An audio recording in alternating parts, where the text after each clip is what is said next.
30 generasi itu bukanlah jarak yang dekat, bahkan jarak yang amat jauh, namun kerinduan itu sudah bermula. Maka hari ini mari kita sama-sama hadirin yang dirahmati Allah Subhanahu wa taala mengangkat kerinduan. Kalau Nabi Ibrahim merindukan kedatangan Nabi sallallahu alaihi wasallam, kita ini umat Nabi sallallahu alaihi wasallam. Mudah-mudahan kita menjadi umat yang lebih rindu akan Nabi sallallahu alaihi wasallam.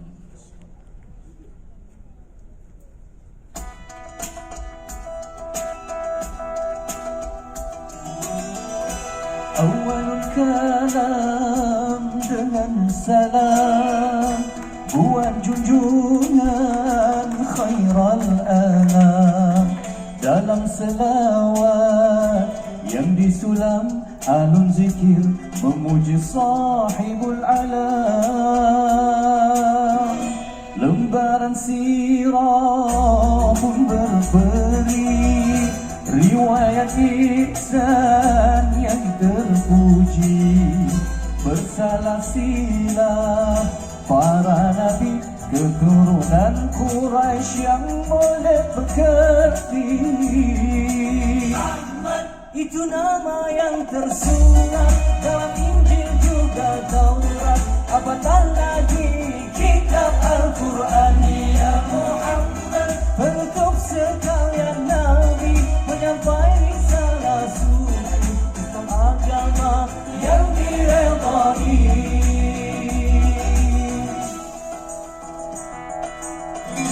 Dari gelita jadi cahaya, dari derita jadi bahagia. Nurana dia membawa rahmat, karena dia jua memberi syafaat. Rahmat nama yang tersurat dalam Injil juga Taurat, apatah lagi kitab Al-Quran. Ya Muhammad, penutup sekalian nabi, menyampai risalah suci, dia pembela di mahsyar nanti. Huwa Muhammad, huwa khatimun nubuwah, huwa balighur risalah, huwa sayyiduna wa imamuna. Ya Muhammad, dia tauladan utama, sunahnya jaminan syurga, melandaskan wahyu yang maha esa.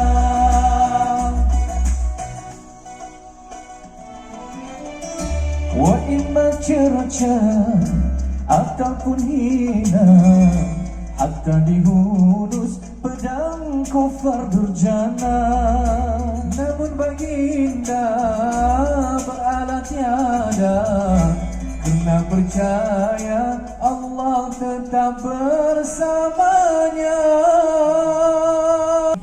Wabarakatuh. Alhamdulillahi Rabbil Alamin, wabihi nasta'in ala umurid dunya waddin, wassalatu wassalamu ala ashrafil anbiya'i wal mursalin, wa ala alihi wa sahbihi ajma'in, amma ba'd. Rasulullah sallallahu alaihi wasallam, semua nabi, ahlul kitab, seluruh orang-orang yang mempercayai kitab-kitab terdahulu, semuanya menanti-nanti kehadiran sang nabi terakhir. Diawali dengan Nabi Ibrahim alaihissalam yang meminta kepada Allah Subhanahu wa taala agar nabi itu segera ada untuk umat ini. Dilanjutkan dengan nabi-nabi yang lain. Zaman silih berganti. Sampailah di zaman Nabi Isa alaihissalam dengan mukjizat yang sangat luar biasa. Semua orang terkagum-kagum dengan kehebatan yang dimiliki oleh Nabi Isa alaihissalam, tapi beliau tahu dan harus menginformasikan kepada umatnya bahwa ada nabi yang luar biasa yang akan hadir nanti menjadi nabi terakhir. Maka Nabi Isa alaihissalam mengumpulkan seluruh umatnya, berbicara di tengah-tengah umatnya, memberitahu bahwa utusan terakhir itu akan datang dan tidak ada utusan setelahnya. Tidak hanya para nabi yang menginformasikan, memberitahu kepada umatnya akan kehadiran nabi terakhir. Begitu juga nabi terakhir ini sudah disebut-sebut di dalam kitab-kitab terdahulu, dalam Taurat, dalam Injil, dan kitab lainnya. Bahkan para pendeta-pendeta yang mengimani kitab-kitab terdahulu juga mengetahui bahwa akan ada nabi terakhir. Mereka sudah tahu tanda-tandanya. Maka kita kenal ada pendeta yang bernama Bukhairah atau Warokah bin Naufal yang sangat berbahagia ketika mereka bisa berjumpa dengan nabi terakhir. Kisah perjumpaan Nabi Muhammad SAW dengan Bukhairah terjadi di sebuah tempat bernama Busro. Pada saat itu Rasulullah SAW yang belum menjadi Rasul, umurnya baru 12 tahun, bersama-sama dengan Abu Thalib, sang bapak saudara dari ayahnya ini, hendak menuju ke negeri Syam untuk berdagang. Di tengah perjalanan di antara Syam dan di antara Hijaz ada sebuah tempat bernama Busro. Disitulah ada pendeta Bukhairah yang kemudian melihat ada yang berbeda dari diri seorang anak berusia 12 tahun ini. Setiap kali anak itu berjalan, selalu ada awan-awan yang menaunginya. Dan kemudian Bukhairah pun melihat seolah-olah seperti pohon-pohon semuanya menunduk bersujud kepadanya. Siapa dia? Maka Bukhairah di tengah-tengah keheranannya memanggil Abu Thalib dan mulai menanyakan siapa sesungguhnya anak ini, siapa ayahnya, dari mana dia. Dan semua jawaban dari Abu Thalib menandakan bahwa anak itu adalah Nabi Muhammad SAW, sang utusan terakhir. Maka Bukhairah pun mengatakan, izinkan aku untuk memeriksa tubuh anak ini, karena sang Nabi terakhir memiliki tanda tertentu di antara punggungnya, di antara bahunya. Maka ketika dilihat, ada tanda-tanda kenabian itu, sehingga Bukhairah pun memeluk dan mencium anak tersebut dan mengatakan kepada Abu Thalib, jangan pergi ke negeri Syam. Dia sudah disebut-sebut di dalam kitab bahwa dia adalah nabi terakhir. Segera pulang dan selamatkan dia, jaga dia baik-baik. Begitu pesan Bukhairah, sang pendeta yang mengimani kitab terdahulu, yang percaya bahwa beliau adalah nabi terakhir yang dinanti-nanti oleh umat ini. Berikutnya juga pendeta yang lain, yakni Warokah bin Naufal, saudara dari Siti Khadijah binti Khuwailid radhiyallahu anha. Ketika pertama kali Rasulullah SAW menerima wahyu dan sangat ketakutan, Khadijah binti Khuwailid radhiyallahu anha membawa suami tercinta ini kepada sang pendeta yang juga merupakan saudaranya, Warokah bin Naufal, orang yang mengimani kitab terdahulu. Maka Warokah bin Naufal pun kemudian mengatakan, wahai Muhammad, yang datang kepadamu adalah malaikat Jibril, sama seperti yang mendatangi Nabi Musa, sama seperti mendatangi yang lain, malaikat Jibril. Wahai Muhammad, sesungguhnya engkau telah disebut-sebut namanya, ciri-cirinya di kitab-kitab terdahulu. Seandainya saja aku masih hidup lebih lama lagi, pasti aku akan berusaha untuk senantiasa berada di sisimu. Seandainya saja nanti kalau kau diusir dari tempat ini, aku pun pasti akan berada di sisimu. Hanya saja umurku tidak panjang, mungkin saja. Begitu katanya. Maka Warokah bin Naufal dan Bukhairah adalah contoh dari pendeta-pendeta yang mengimani kitab-kitab terdahulu, yang percaya akan kehadiran Rasulullah SAW. Begitu pula kaum-kaum yang lain, termasuk kaum Yahudi. Pada saat itu orang-orang Yahudi merasa begitu dizolimi oleh suku Aus dan Khazraj yang ada di kota Madinah, Yathrib. Dan mereka mengatakan, kelak akan datang nabi terakhir yang akan menolong kami. Kelak akan datang utusan terakhir yang akan menolong kami atas perbuatan kalian semua. Pada saat itu suku Aus dan Khazraj memang saling berperang satu sama lain. Maka ketika hadir nabi terakhir tersebut, orang-orang Yahudi yang tadinya percaya akhirnya tidak mau hormat lagi, sebab Rasulullah bukan berada atau berasal dari golongan Yahudi, melainkan berasal dari bangsa yang lain. Tapi di awal cerita ini kita sama-sama memahami bahwa semua nabi, bahwa seluruh pendeta-pendeta, para orang-orang yang percaya pada kitab-kitab terdahulu maupun bangsa-bangsa lain termasuk bangsa Yahudi, mereka semua menanti-nanti kehadiran dari Rasulullah Sallallahu Alaihi Wasallam.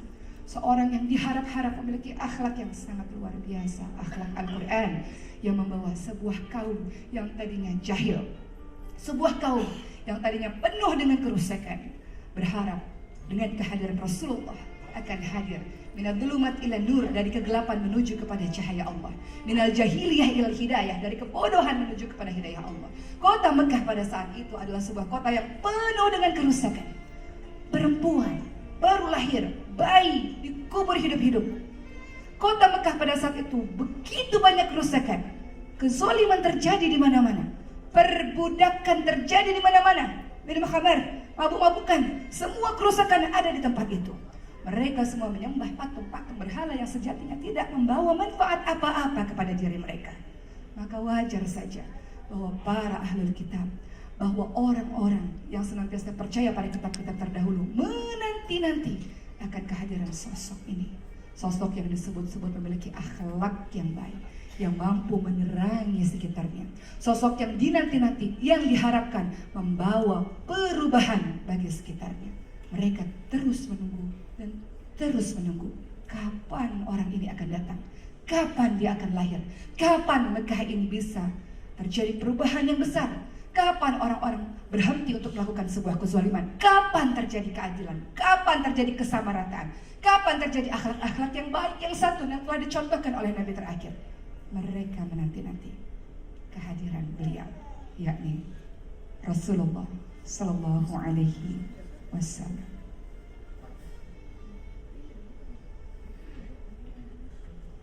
الشيطان الرجيم ألم يجدك يتيما فآوى ووجدك ضالا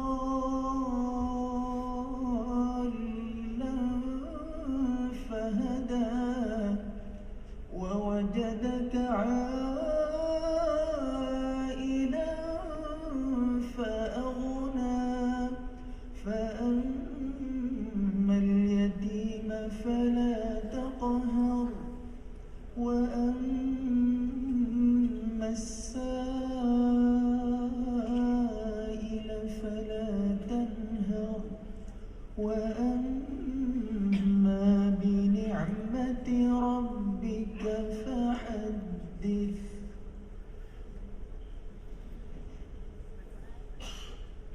Surah Ad-Duha, surah yang ke-93.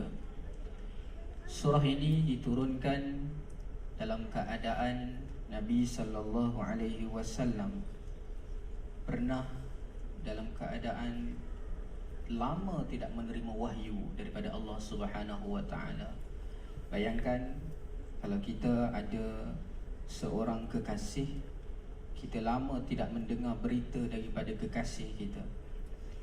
Tak apa lagi, ditambah pula dengan orang lain cakap, habislah kekasih kau dah lari tinggalkan kau, habislah kekasih kau dah pergi dengan orang lain, habislah. Itulah yang pernah diungkapkan oleh orang musyrikin kepada Nabi sallallahu alaihi wasallam ketika mana Nabi lama tidak menerima wahyu. Namun begitu, akhirnya turun juga wahyu dan ayatnya berbunyi dengan diawali wadduha wallaili idza saja. Siapa sahaja yang membaca awal surah ini akan merasai betapa damainya, betapa tenangnya. Kalau kita melihat waktu duha, kita akan merasai ketenangan waktu duha. Kalau kita melihat malam yang tenang, kita akan merasai ketenangan malam itu. Bagaimana Allah Subhanahu wa taala memujuk baginda Nabi sallallahu alaihi wasallam. Dan di antara ayat-ayat tersebut juga dinyatakan pada ayat yang ke-6, alam yajidka yatiman fa'awa. Bukankah dia mendapati engkau yatim piatu lalu ia memberikan perlindungan? Ini bukan suatu soalan yang biasa-biasa. Ini satu soalan yang luar biasa. Kerana mana mungkin seorang anak yatim dia akan merasai hidupnya tenang, dia akan rasa hidupnya happy go lucky.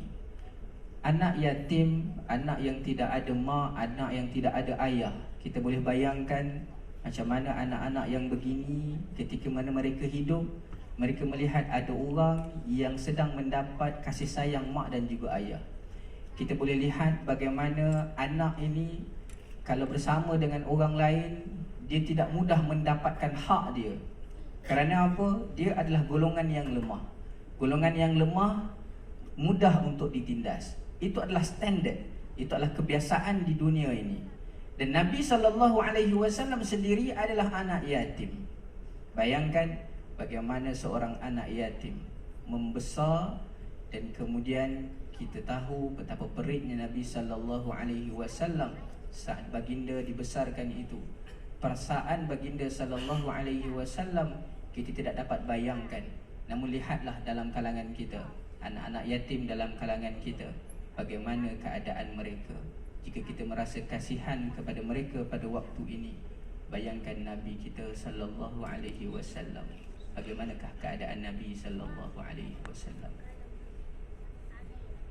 Maka ketika pada akhirnya orang-orang bertanya, kapan, bila datang Nabi terakhir tersebut, maka di suatu tahun yang kemudian kita kenal dengan nama Tahun Gajah, bertepatan pada saat itu Raja Abraha menyerang Ka'bah dengan bala tentara gajah-gajah yang sangat besar. Raja Abraha pada saat itu sangat marah. Kenapa orang-orang tidak mau beribadah ke Habasyah? Kenapa mereka beribadah di Mekah? Maka dengan kemurkaan Raja Habasyah, dengan bala tentara gajah-gajah yang besar hendak menghancurkan Ka'bah, namun Allah selamatkan. Ka'bah selamat, tak tersentuh dengan Raja Abraha dan tentara-tentara bergajahnya. Maka di tahun gajah tersebut, seorang anak lahir ke muka bumi ini dari seorang wanita yang bernama Siti Aminah. Sebuah persalinan dengan sangat mudah, tidak terasa sakit sama sekali. Bayi tersebut lahir ke dunia dengan keadaan bersujud dan sudah dikhitan. Pada saat bayi itu lahir ke dunia, tiba-tiba ada cahaya yang terang benderang keluar dari rumahnya Siti Aminah. Semua orang sangat berbahagia, termasuk juga sang ibu dan sang kakek atau sang datuk Abdul Muthalib. Anak tersebut yang ternyata memang sudah tidak berayah lagi karena ayahnya sudah meninggal dunia ketika beliau masih berada dalam kandungan. Bayi yang lahir tersebut dibawa oleh Abdul Muthalib dengan begitu bahagia, dibawa ke depan Ka'bah dan kemudian didoakan di depan Ka'bah dan diberi nama Muhammad, sebuah nama yang belum pernah ada sebelumnya. Begitu bahagia dengan kelahiran anak ini. Nabi Muhammad SAW memang lahir dalam keadaan yatim, tidak berayah. Oleh karena itu, pada saat itu sang ibu pun mulai berpikir dan mengikuti kebiasaan orang-orang Mekah di zamannya, bahwa ketika anak ini lahir, maka ia harus disusui oleh seorang ibu susu yang berasal dari kampung yang jauh untuk mendapatkan udara yang segar dan lebih baik, lingkungan yang lebih baik. Maka pada saat itu orang-orang dari Bani Sa'ad, mereka datang beramai-ramai menuju ke kota Mekah untuk mencari pekerjaan sebagai ibu susu. Semua orang sudah mendapatkan anak susunya masing-masing, kecuali seorang wanita yang bernama Halimatus Sa'diyah. Mencari bayi mana yang hendak disusui, mana yang hendak aku jadikan anak susu, tidak dapat. Sampai satu waktu dapatlah seorang anak yatim bernama Muhammad. Halimatus Sa'diyah tidak mau. Dia anak yatim, pasti akan memberikan harga yang murah sebagai upah dan bayaran untuk saya. Tetapi karena Halimatus Sa'diyah melihat semua teman-temannya sudah mendapatkan anak susu dan mereka akan kembali ke kampung halaman, maka suami Halimatus Sa'diyah mengatakan, ambil saja anak itu, tidak apa-apa, ambil saja. Daripada kita pulang ke kampung tidak bawa anak sama sekali.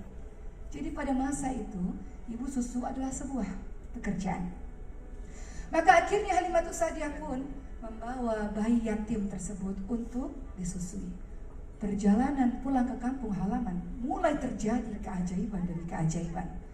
Yang tadinya keledai milik Halimatus Sa'diyah sangat kurus, sangat lambat berjalan, tiba-tiba menjadi hewan tunggangan atau keledai yang sangat kuat berjalan. ketika membawa bayi tersebut. Sampai di kampung halaman, keajaiban tak berhenti. Terus menerus terjadi keajaiban bagi keluarga Halimatus Sa'diyah ketika Halimatus Sa'diyah bersama dengan bayi Muhammad sallallahu alaihi wasallam. Yang tadinya tanaman-tanaman tandus, kering, tiba-tiba menjadi subur, dan Halimatus Sa'diyah mendapat keuntungan berlipat-lipat dari tanaman yang sangat subur. Yang tadinya hewan ternak kurus, semuanya menjadi sehat, semuanya menjadi gemuk, air susu hewan-hewan menjadi sangat banyak. Halimatus Sa'diyah hidup sangat-sangat makmur. Berubah kehidupan dari seorang Halimatus Sa'diyah yang sangat miskin, berubah ketika Halimatus Sa'diyah membawa bayi tersebut. Bayi ini tidak henti-hentinya mendatangkan keberkahan demi keberkahan untuk kehidupan seorang Halimatus Sa'diyah. Sampai pada suatu ketika anak ini mulai tumbuh dan sedang bermain-main dengan anak-anak Halimatus Sa'diyah di samping sungai. Tiba-tiba sebuah kejadian yang tidak pernah disangka-sangka sebelumnya. Anak-anak Halimatus Sa'diyah sangat ketakutan dan mengadu kepada ibunya, "Ibu, kami melihat Muhammad tadi ibu dibelah dadanya, ibu diambil jantungnya, ibu dicuci ibu oleh dua laki-laki yang tidak kami kenal." Begitu kata mereka. Halimatus Sa'diyah ketakutan. Apa ini? Sihirkah? Apa ini yang terjadi sesungguhnya dengan anak tersebut? Ketika Muhammad sallallahu alaihi wasallam kembali dan Halimatus Sa'diyah segera memeriksa apa yang ada di dalam dadanya, ternyata ada bekas belahan tersebut. Halimatus Sa'diyah sangat ketakutan, khawatir kalau terjadi apa-apa dengan anak ini, bagaimana nanti saya disalahkan. Ibu dari anak ini akan menyalahkan saya. Ibu dari anak ini akan berpikir apa macam-macam terhadap saya. Maka Halimatus Sa'diyah pun mengembalikan Muhammad sallallahu alaihi wasallam ke pangkuan ibunya. Nabi Muhammad sallallahu alaihi wasallam kecil kemudian bersama dengan sang ibu dibawa oleh sang ibu untuk berziarah ke makam ayahnya. Namun sampai di sebuah tempat yang kemudian kita kenal bernama Abwa. Lalu ibunda dari Rasulullah sallallahu alaihi wasallam meninggal dunia. Usia 6 tahun, tidak berayah, tidak beribu, yatim piatu. Anak kecil yatim piatu ini hanya bisa menangis akan kepergian dari sang ibu yang selama ini tidak pernah dirasakannya kehangatan dari seorang ayah kandung. Maka anak yatim piatu ini pun kemudian dijaga oleh sang datuk, sang kakek yang kemudian kita kenal dengan nama Abdul Muthalib. Abdul Muthalib adalah orang yang sangat dihormati di Mekah. Beliau adalah pemegang kunci Ka'bah. Semua orang hormat, semua orang segan, semua orang sayang dengan Abdul Muthalib dan tidak berani mengganggu siapapun yang berada di dekat Abdul Muthalib. Maka Abdul Muthalib biasanya akan membawa si kecil Muhammad SAW ini untuk bersama-sama dengan beliau berada di sekitar Ka'bah. Dan semua orang tahu anak ini adalah anak kesayangan bagi sang datuk. Baru saja merasakan kasih sayang seorang datuk selama 2 tahun. Qadar Allah, takdir Allah, sang datuk, sang kakek ini pun meninggal dunia. Satu persatu orang yang menjaganya, orang yang dicintainya, satu persatu meninggalkannya. Lalu siapa yang kemudian menjaga sang anak ini? Anak yang sudah kehilangan begitu banyak di masa kecilnya ini. Sang bapak saudara, sang paman yang bernama Abu Thalib. Di usia 8 tahun, Abu Thalib pun mengambil Muhammad SAW, menjaga beliau dan sangat-sangat menyayangi beliau. Bahkan Abu Thalib lebih menyayangi Nabi Muhammad SAW dibanding dengan anak-anak lainnya. Abu Thalib orang sangat miskin. Beliau pedagang tapi beliau sangat miskin, walau beliau terhormat. Namun dengan keterbatasan beliau, dengan kemiskinan beliau, Abu Thalib tetap menjaga sepenuh hati sang anak ini yang sangat dicintainya ini. Terus-menerus berada di dekat Abu Thalib. Suatu ketika anak ini terus bertambah umurnya sampai berusia 12 tahun. Abu Thalib kemudian hendak pergi jauh ke negeri Syam untuk berdagang. Sang anak ini kemudian mengatakan kepada sang bapak saudara, sang paman, "Jangan tinggalkan saya. Saya ingin terus bersama dengan engkau. Saya ingin terus berada di sisimu." Maka Abu Thalib pun membawa Rasulullah SAW yang masih kecil ini untuk mulai berdagang ke negeri Syam. Kisah ini nanti akan dilanjutkan dengan kisah bagaimana Rasul pun akhirnya menikah dengan Siti Khadijah. Tapi kisah ini kita belajar bahwa di luar sana banyak yang bersedih karena mereka adalah anak-anak yatim. Mereka lupa Nabi mereka sendiri pun yatim piatu, pun sebatang kara. Hanya saja memang Allah kirimkan orang-orang tertentu untuk menjaganya. Rasulullah, Nabi kita adalah anak yatim.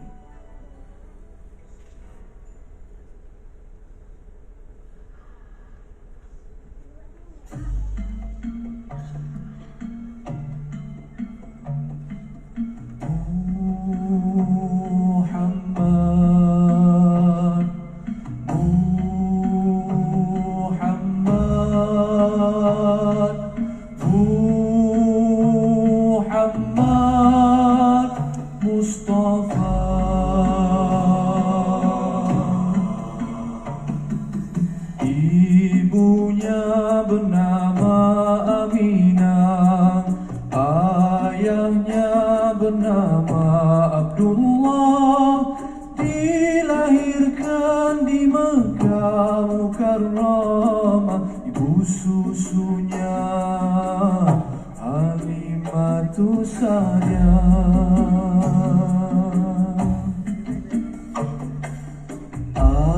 Ayahnya meninggal dunia ketika Nabi di dalam kandungan. Alangkah sedih pilunya, gurunya menjaga baginda.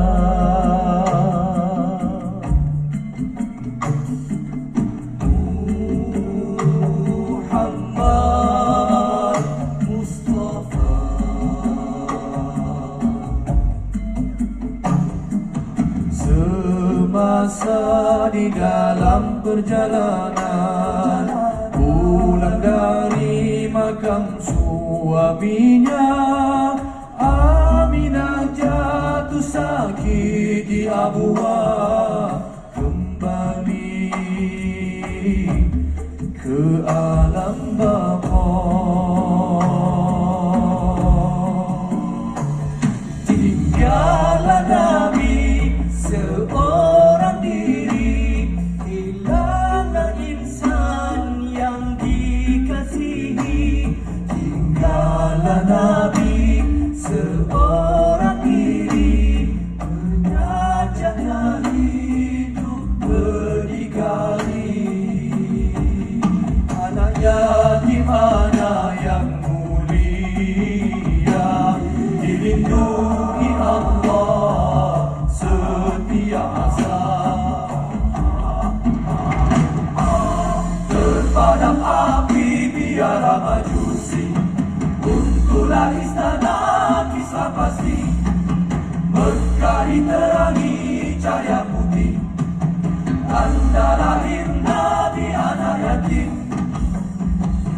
Anak yatim anak yang mulia, dilindungi Allah setiap masa.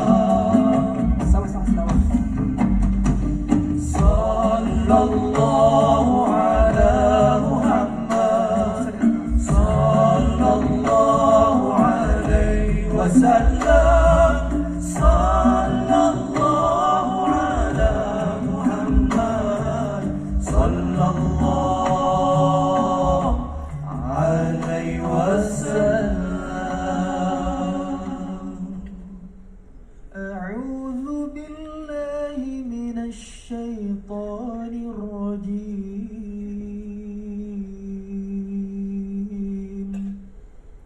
Wa innaka la'ala khuluqin 'azim. Wa innaka la'ala khuluqin 'azim. Wa innaka la'ala khuluqin 'azim.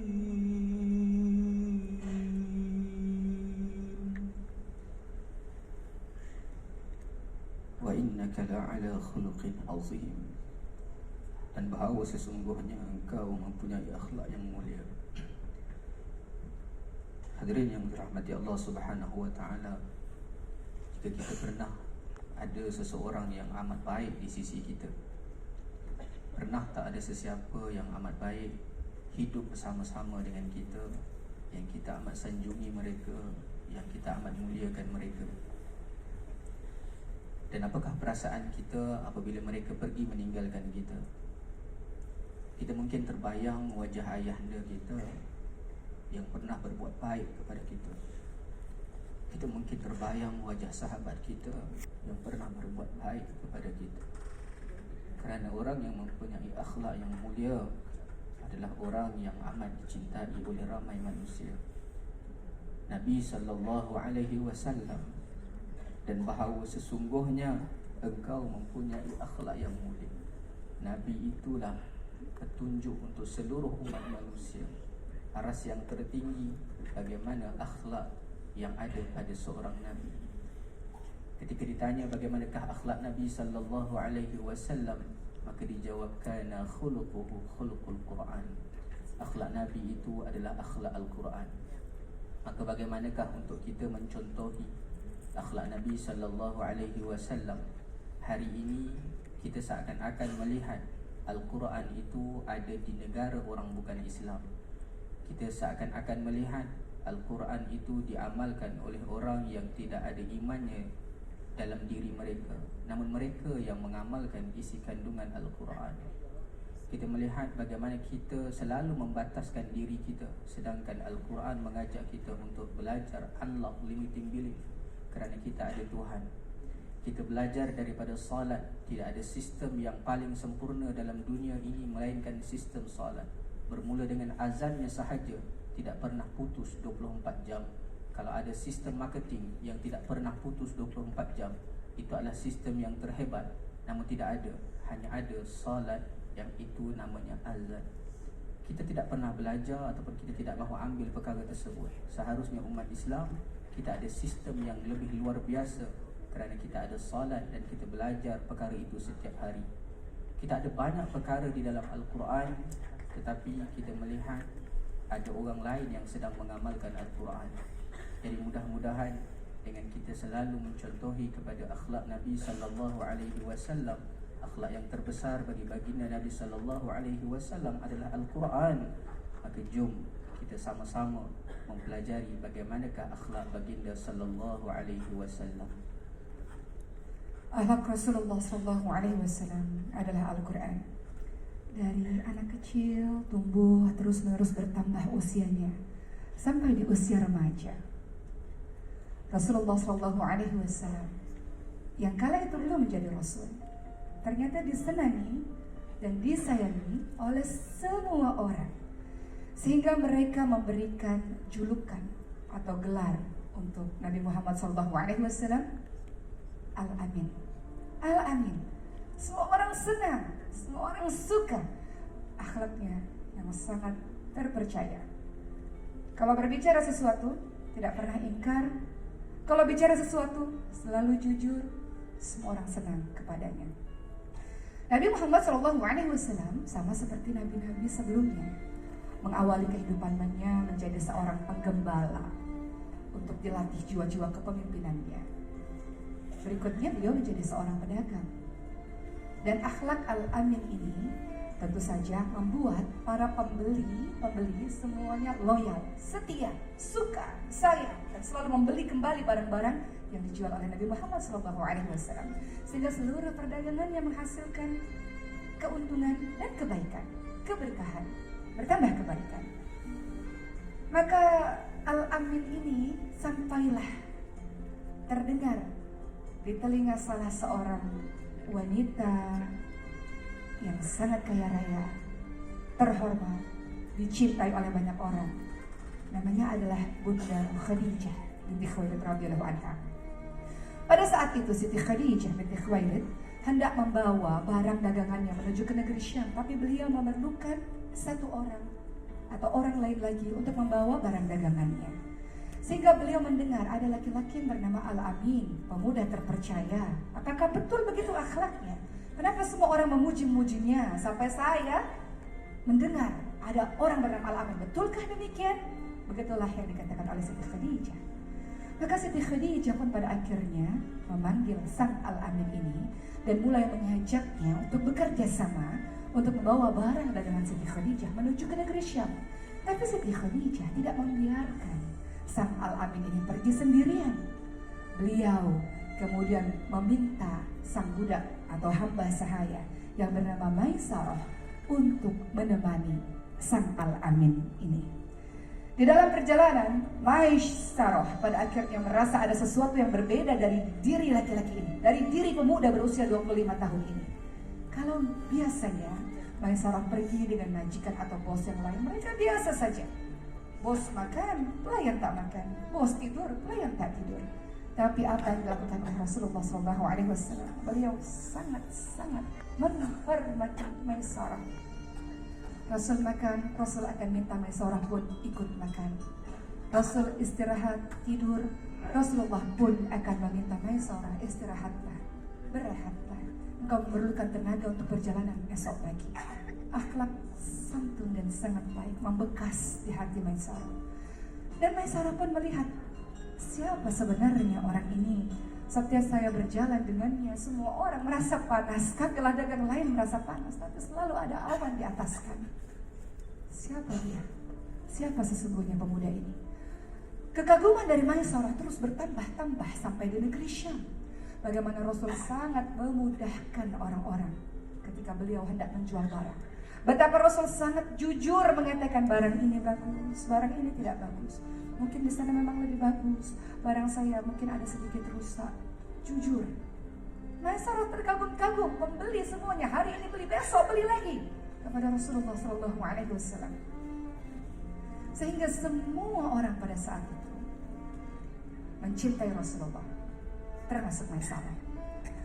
Pulang kembali menuju ke kota Mekah, Maisarah tidak bisa lagi menyembunyikan kekaguman, kehormatannya, rasa hormatnya, rasa takzimnya, rasa bahagianya ketika bersama dalam perjalanan dengan Rasulullah SAW. Maka Maisarah menceritakan kepada Siti Khadijah, akhlak pemuda ini luar biasa. Saya tidak pernah melihat ada orang seperti ini.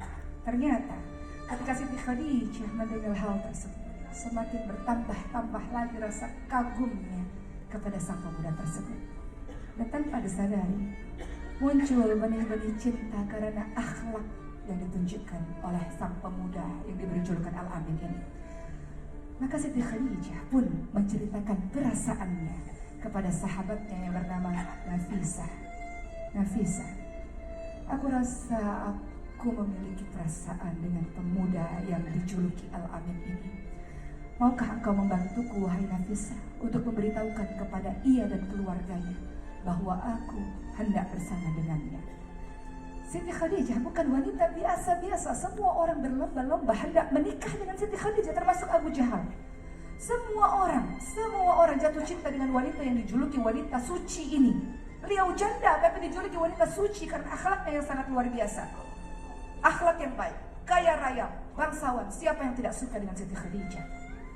Namun Siti Khadijah tidak mementingkan itu semua. Siti Khadijah memilih akhlak dari diri seorang laki-laki.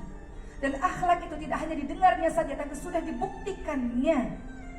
Maka Nafisah pun akhirnya menyampaikan kepada keluarganya Nabi Muhammad SAW atas keinginan Siti Khadijah. Maka ternyata rasa cinta Siti Khadijah itu disambut sangat baik, diterima sangat baik.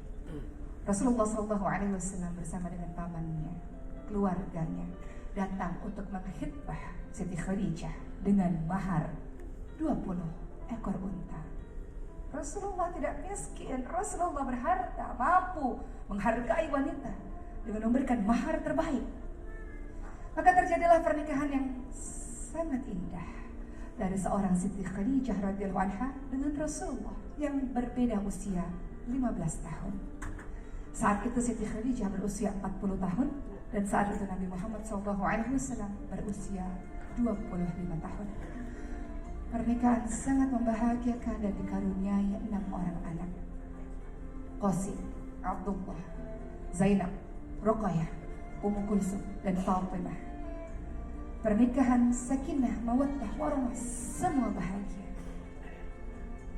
Dan ternyata kisah pernikahan yang bahagia ini pun harus mendapatkan ujian. Menjelang usia 40 tahun, Rasulullah SAW yang kala itu belum menjadi Rasul sering sekali pergi ke Gua Hiro di Jabal Nur, merenung, berkhalwat dengan Tuhannya, memikirkan apa yang terjadi dengan orang-orang Arab, apa yang terjadi dengan orang-orang Mekah, kenapa semua bayi perempuan dikubur hidup-hidup, kenapa terjadi perbudakan, kenapa terjadi begitu banyak orang-orang yang tidak hormat dengan orang lainnya, kenapa orang-orang mabuk-mabukan, kenapa patung-patung semua itu orang minta pada patung-patung, kenapa? Maka Rasul setiap malam merenung, berpikir apa yang terjadi sesungguhnya dengan orang-orang Arab jahiliyah ini. Sampai di bulan suci Ramadan datanglah seorang yang menjelma menjadi laki-laki, meminta agar Rasulullah SAW membaca surah Al-Alaq 1-5. Iqra bismi rabbikal ladzi khalaq, khalaqal insana min 'alaq. Iqra wa rabbukal akram alladzi 'allama bil qalam, 'allamal insana ma lam ya'lam. Surah Al-Alaq ayat 1-5 membuat Muhammad bin Abdullah resmi menjadi Rasulullah SAW. Pulang dalam keadaan sangat-sangat ketakutan. Di tengah perjalanan, dalam keadaan takut, tiba-tiba ada yang mengatakan, "Ya Muhammad, ya Muhammad, ya Muhammad." Rasulullah melihat ke depan tidak ada orang, melihat ke belakang tidak ada orang, ke kanan tidak ada orang, ke kiri tidak ada orang. Siapa yang panggil? Rasulullah melihat ke atas, bertambah takut lagi beliau.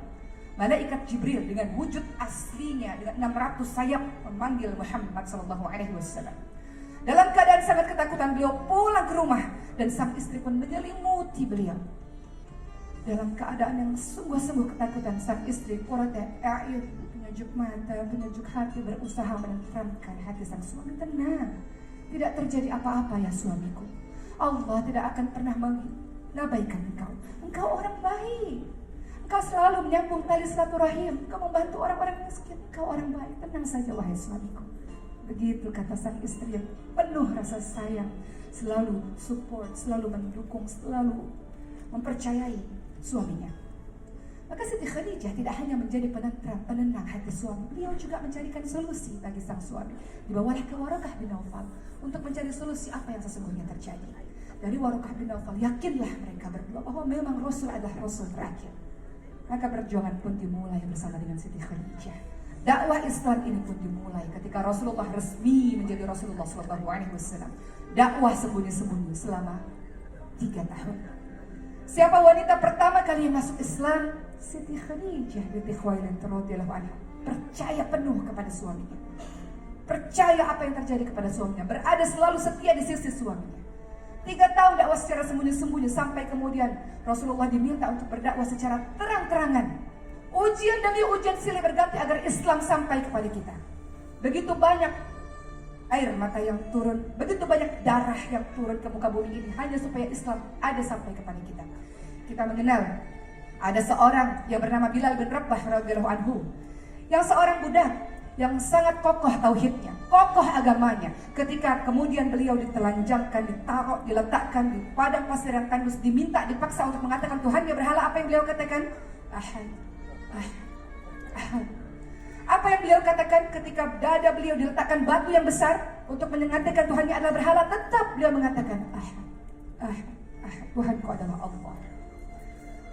Apa yang kemudian terjadi dengan yang kemudian kita kenal dengan seorang wanita yang disebut sebagai syuhada pertama, Sumayyah? Apa yang terjadi kepadanya? Beliau pun dipaksa mengakui Tuhannya adalah berhala. Beliau dari golongan budak. Apa yang beliau katakan? La ilaha illallah, Tuhanku adalah Allah. Seberapapun kalian menyiksaku, tetap Tuhanku adalah Allah. Begitu kata Sumayyah, yang sampai akhirnya Sumayyah ditusuk mati syahid dari kemaluan hingga tembus ke lehernya. Semua itu terjadi pada saat Rasul bertemu dengan Siti Khadijah. Dan kesedihan ini terus berulang teman-teman sekalian. Islam mendapatkan banyak sekali cabaran, ujian dari orang-orang Mekah pada saat itu. Sampai pada saat itu umat Islam diboikot di tahun 7 kenabian sampai 10 kenabian, diasingkan, diusir, tidak boleh lagi berada di kota Mekah. Siti Khadijah orang kaya raya boleh memilih tinggal di kota Mekah menjadi orang kaya raya. Beliau tidak mau. Beliau tetap setia berada di sisi Rasulullah SAW dalam suka maupun duka. Beliau tetap bersama dengan Rasulullah SAW pada saat Rasul dan seluruh umat Islam diboikot. Beliau setia bersama dengan Rasulullah SAW. Beliau kaya raya, beliau pilih kaya, beliau bisa. Beliau bangsawan, beliau tinggal di rumah yang mewah, beliau bisa. Tapi beliau memilih tetap apapun yang terjadi ya suamiku, aku tetap berada di sisimu, aku tetap ikut denganmu ya suamiku. Di tempat itulah Siti Khadijah jatuh sakit, teman-teman sekalian. Jatuh sakit. Dan kemudian meninggal dunia. Meninggal dunia. Istri yang selama ini selalu berada di sisi Rasulullah. Setiap Rasul berdakwah di luar, susah. Mendapatkan penyiksaan para budak-budak yang masuk Islam. Setiap kali Rasul berdakwah susah, dilempari kotoran hewan, dilempari batu, susah. Pulang ke rumah selalu ada yang menyayangi Rasulullah. Tenang suamiku, satu hari nanti seluruh orang akan beramai-ramai masuk Islam. Terus suamiku, lakukan dakwah ini wahai suamiku. Teruskan ya suamiku. Begitu kata Siti Khadijah memberi semangat pada suaminya. Maka ketika Siti Khadijah meninggal dunia, dalam sejarah Islam kita kenal dengan nama tahun-tahun kesedihan bagi Rasulullah. Tahun-tahun kesedihan. Siapa yang akan membela Rasulullah di rumah? Siapa yang akan menyayangi, membangkitkan semangat Rasulullah? Siapa yang menjadi qurratu a'yunnya Rasulullah? Rasulullah merasa sangat hampa, sangat bersedih, sangat-sangat bersedih. Pernah pada suatu ketika Rasulullah SAW Allah takdirkan menikah lagi dengan Aisyah, dan Aisyah sangat cemburu dengan Rasulullah SAW karena Rasul begitu baik kepada saudara-saudara Siti Khadijah. Apa yang dikatakan oleh Aisyah? Kenapa engkau memikirkan perempuan tua yang sudah mati itu, sementara Allah sudah gantikan dengan yang lebih baik ya Muhammad, ya suamiku? Apa kata Nabi Muhammad? Allah telah memberikan aku cinta yang tidak pernah tergantikan dengan siapapun ya Aisyah. Khadijah beriman kepadaku di saat tidak ada orang beriman kepadaku. Khadijah orang yang percaya kepadaku di saat semua orang dusta padaku. Khadijah memberikan seluruh hartanya untuk perjuangan dakwah ini. Dan Siti Khadijah memberikan aku anak-anak di saat semua istri tidak ada yang memberikan aku anak-anak. Maka terdiamlah Aisyah. Sadarlah Aisyah bahwa Siti Khadijah tidak akan pernah terganti selama-lamanya di hati Rasulullah SAW. Siti Khadijah adalah cinta terbaik Rasulullah SAW.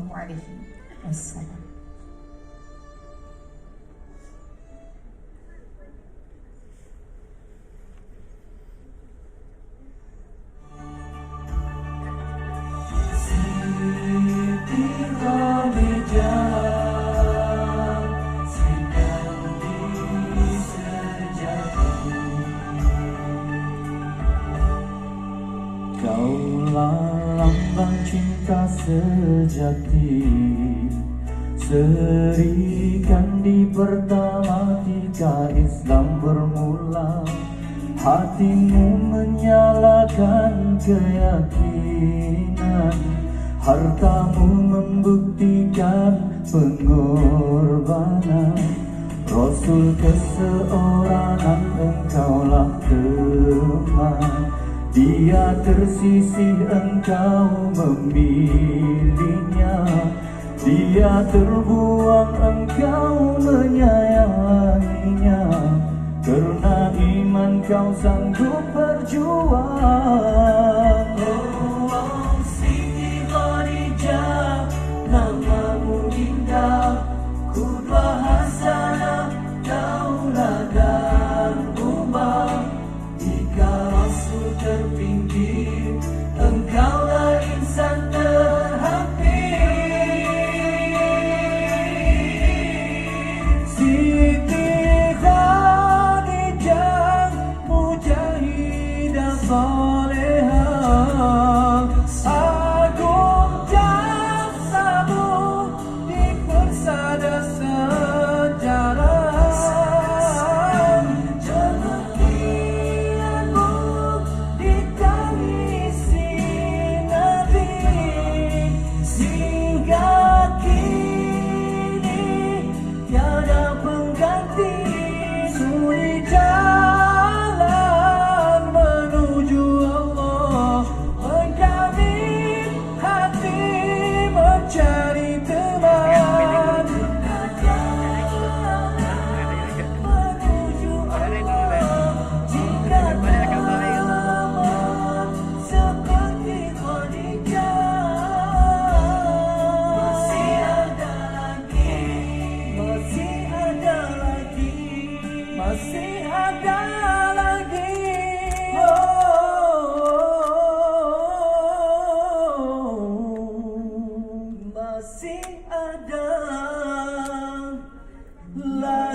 4 tahapan solat. Ada 4 tahap solat, iaitu solat pada level yang paling bawah dalam surah Al-Ma'un, fawailul lil musallin alladzina hum an salatihim sahun. Ini adalah level yang paling bawah, iaitu orang yang sengaja melalaikan solatnya. Baik dalam perbincangan tafsir, ada yang mengatakan di dalam solat ataupun di luar solat. Adapun di luar solat itu, ketika mana solat diambil enteng sahaja dengan waktu solat itu adalah yang paling bawah. Kemudian ada level yang kedua, namanya solat di peringkat daimun. Dalam surah Al-Ma'arij ayat yang ke-23, ketika mana manusia bila dalam keadaan yang biasa, sebenarnya manusia ini gelabah, halu'a, itu yang dinyatakan oleh Allah Subhanahu wa taala. Memang kita ada sikap gelabah, illal musallin, kecualilah orang yang jaga salatnya. Bagaimana? Alladzina hum ala salatihim daimun, salatnya selalu konsisten. Apakah tahap salat yang konsisten? Minimum standard salat itu adalah salat bagi seseorang, dia tahu ada 5 waktu, dia tahu waktunya itu secara tepat dan dijaga waktu itu secara konsisten. Maka itu adalah level yang kedua. Adapun level yang ketiga, salat itu disebut sebagai salat khusyuk. Salat khusyuk dalam surah Al-Mu'minun, kita selalu baca ayatnya, qad aflahal mu'minun alladzina hum fi salatihim khashi'un. Salat yang khusyuk, itu level yang ketiga. Dan hari ini kita melihat level yang keempat, iaitu salat malam. Mengapakah salat malam dinyatakan sebagai level yang tertinggi? Kerana dalam perbincangan Dr. Majdi Al-Hilali, beliau menyatakan bahawa mengapa solat malam itu didahulukan berbanding dengan solat-solat yang lain. Kewajipan solat malam itu diangkat terlebih dahulu ke atas baginda Nabi sallallahu alaihi wasallam. Why? Mengapa? Antara perkara besar yang kita nak ambil tahu, antara perkara besar yang kita nak ambil cakna adalah solat malam adalah solat yang dianjurkan kepada Nabi sallallahu alaihi wasallam dan juga para sahabat ketika itu untuk menjadikan mereka adalah insan yang teguh. Teguh apa? Teguh iman. Bagi orang yang menjaga salat malam ini, sebenarnya ada satu mesej yang besar untuk kita. Siapa yang bangun untuk salat malam, sebenarnya dia sedang merindukan masa untuk berdua-dua dengan Allah Subhanahu wa taala.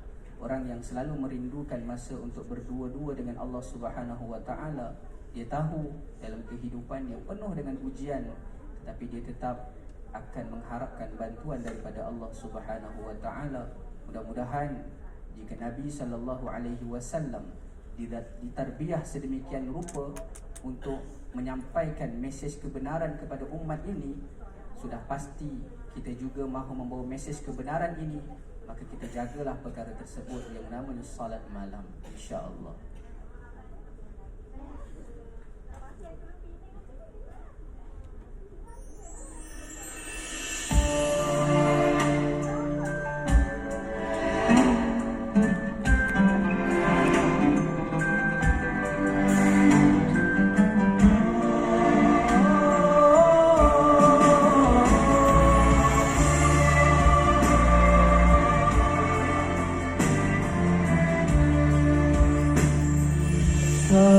Jiwamu mengenang umatmu, menentang kehadiranmu, mengalir darah dari tubuhmu, terluka di lontar batu. Berkatalah malaikat kepadamu, mohonlah dari Tuhanmu agar bisa ditimpakan mereka gunung sebagai balasan. Lantas kau menangkap kedua tangan, bermunajat dengan penuh harapan. syafaat agar diberi hidayah dan keampunan, bukanlah azab siksaan.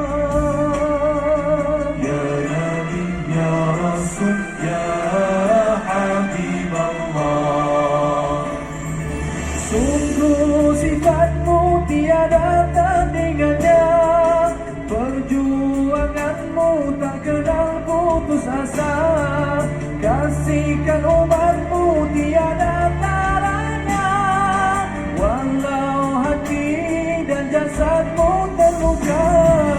Berkat dari doa yang tulus suci, peringatan dari seorang nabi, penghuni Taif generasi nabi, dilimpahi nur hidayah ilahi.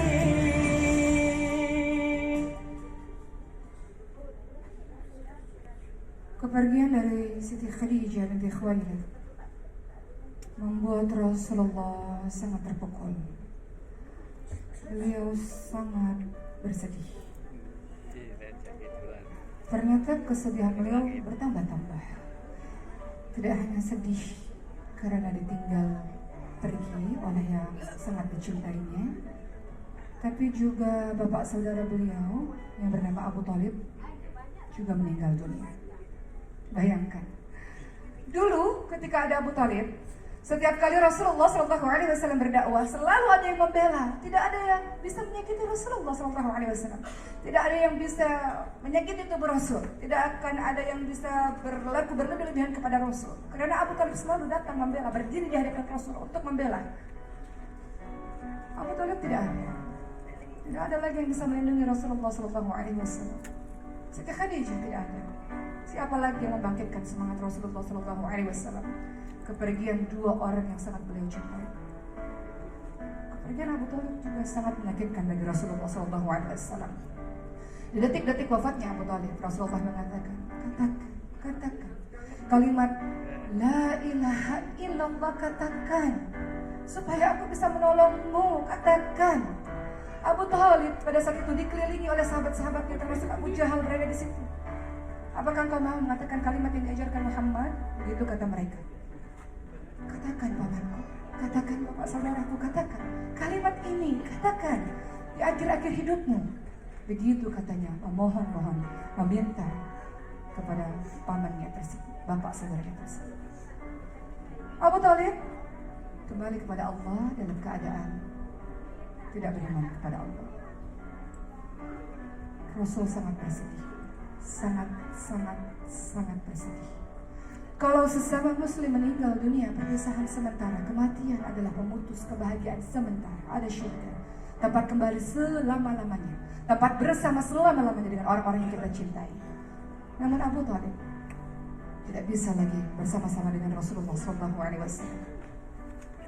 Rasul menangis, Rasul bersedih atas kepergian dua orang yang paling dicintainya. Kesedihan ini belum berakhir.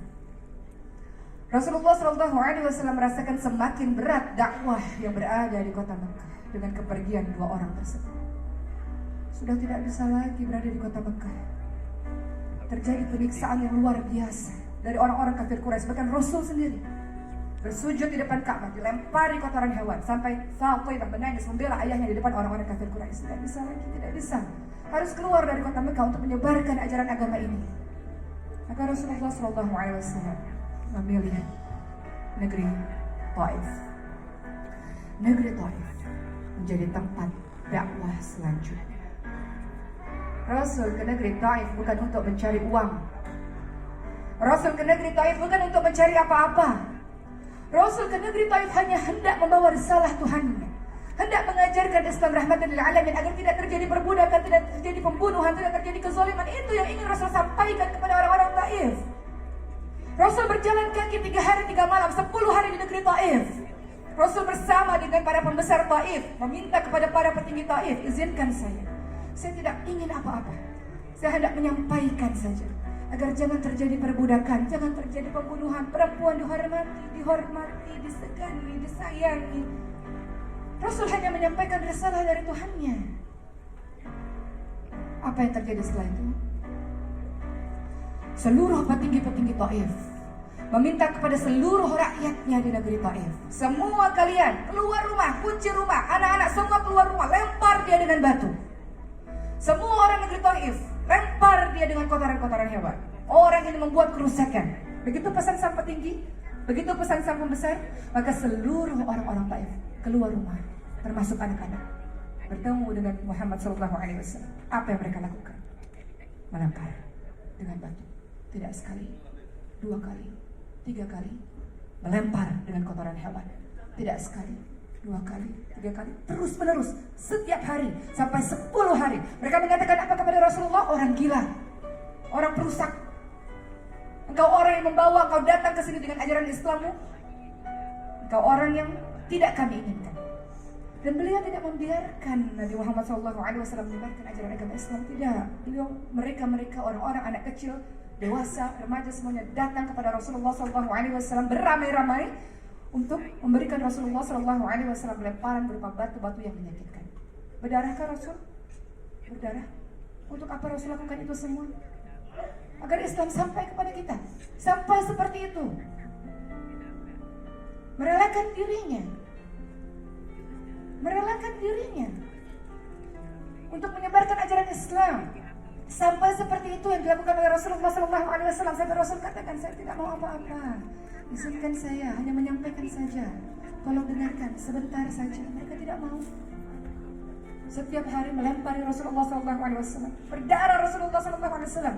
Sampai akhirnya Rasul mengatakan, sudah cukup, saya mau keluar dari negeri Taif. 10 hari sudah cukup. Maka ternyata orang-orang Taif tidak membiarkan begitu saja Rasulullah SAW keluar dari negeri Taif. Tidak, teman-teman sekalian. Seluruh pemuda-pemuda yang kuat membuat barisan. Dan mereka mengatakan, kalau engkau ya Muhammad ingin keluar dari negeri Taif, lewati dulu kami. Begitu kata mereka, lewati dulu kami. Kamu datang ke sini lalu keluar begitu saja tidak bisa, lewati dulu kami. Begitu kata pemuda-pemuda yang kuat-kuat itu.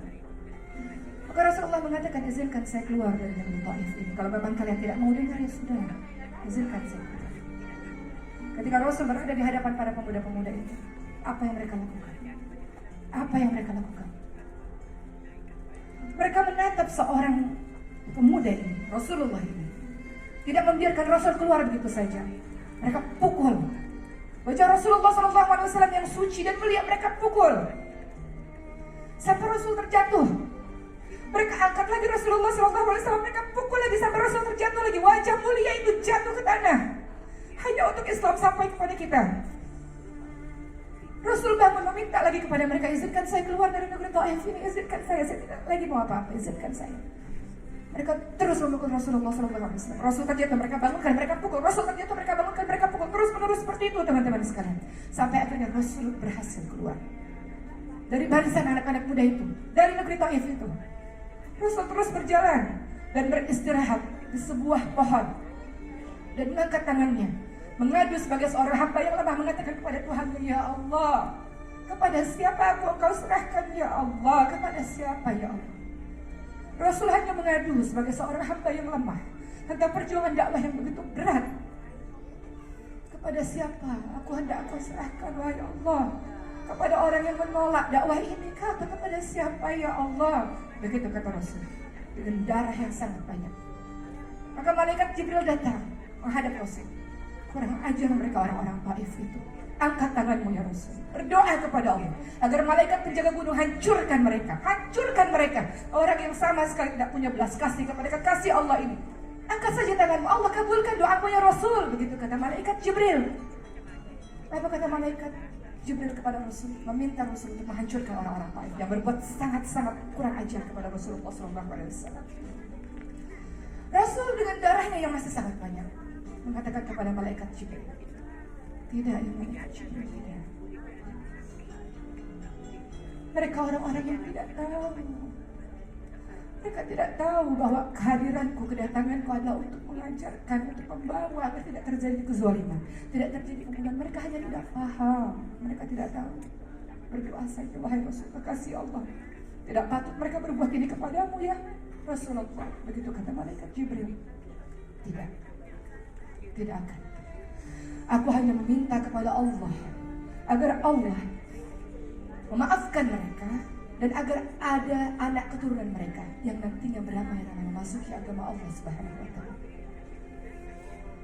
Kalau Rasul berdoa mereka diazab, hari ini kita kenal Taif sebagai negeri yang diazab. Kalau Rasul angkat tangannya, ya Allah hancurkan mereka, hari ini kita tidak kenal Taif sebagai sebuah negeri yang sejuk, negeri yang indah, tidak. Hari ini kita kenal Taif sebagai negeri yang hancur lebur karena diazab oleh Allah Subhanahu wa Ta'ala. Tapi Rasulullah SAW hendak mengajarkan kepada umatnya akhlak pemaaf. Sebagaimanapun orang itu menyakiti kita, mungkin dia tidak tahu, dia tidak paham, dia tidak mengerti, maka maafkan. Rasulullah SAW mengalami kesedihan berlipat-lipat, berkali. Semua dilakukan agar kita semua mengenal ajaran agama Allah Subhanahu wa Ta'ala. Beliau korbankan dirinya, beliau korbankan tanah airnya, beliau korbankan sahabat-sahabatnya untuk Islam sampai kepada kita. Lalu ada yang tidak mencintai Rasulullah? Kenapa? Karena tidak tahu perjuangan Rasulullah, tidak kenal perjuangan Rasulullah, tidak paham apa yang Rasulullah lakukan, tidak paham bagaimana Rasulullah berkorban agar Islam sampai kepada kita, tidak mengerti kisah Taif, bagaimana diri Rasulullah dihinakan begitu, dipukul seperti itu, dilempari batu seperti itu, tidak paham. Sehingga orang-orang tidak mencintai Rasul karena tidak paham sejarah Rasulullah SAW. Cukup Taif menjadi sebuah pembelajaran berharga. Engkau yang mengaku cinta kepada Rasul, pelajari negeri Taif, pelajari kisah Rasulullah di Taif. Rasulullah baru bersedih kepergian orang yang dicintainya, dan sekarang dirinya dihinakan, direndahkan, dipukul seperti itu. Semua dilakukan semata-mata karena kita umat yang sangat dirindukan Rasulullah SAW. Allahumma shalli wa sallim wa barik alaihi.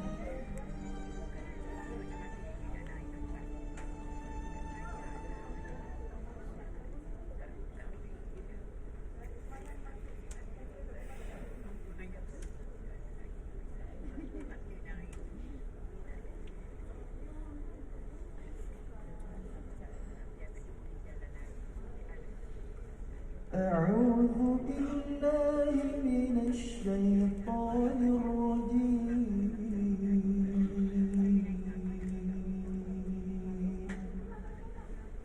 إن تعذبهم فإنهم عبادك إن تعذبهم فإنهم عبادك وإن تغفر لهم فإنك أنت العزيز الحكيم.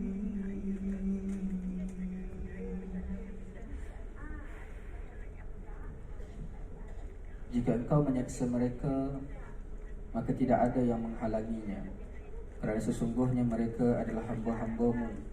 Dan jika engkau mengampunkan mereka, maka sesungguhnya engkaulah sahaja yang maha kuasa lagi maha bijaksana. Nabi SAW pernah dalam satu malam Nabi mengulang-ulang ayat ini, in tu'azzibhum fa innahum ibaduk, in tu'azzibhum fa innahum ibaduk, sampailah fa innaka antal azizul hakim. Betapa Nabi SAW risau akan umat ini. Sekiranya engkau, wahai Tuhan, wahai Allah, mengazab hamba-hambamu, ketahuilah fa innahum ibaduk, mereka ini adalah hamba-hambamu ya Allah. Betapa Nabi risau tentang umat ini, betapa Nabi risau tentang keadaan umat. Wa in taghfir lahum fa innaka antal azizul hakim. Dan kemudian diikuti dengan keampunan. Taghfir lahum. Ghafara bukanlah suatu istilah yang kita sekadar mengambil pelajaran tentang keampunan semata-mata, kerana penting keampunan dalam kehidupan kita. Namun begitu, kita juga boleh mengambil pelajaran daripada perspektif bahasanya sendiri.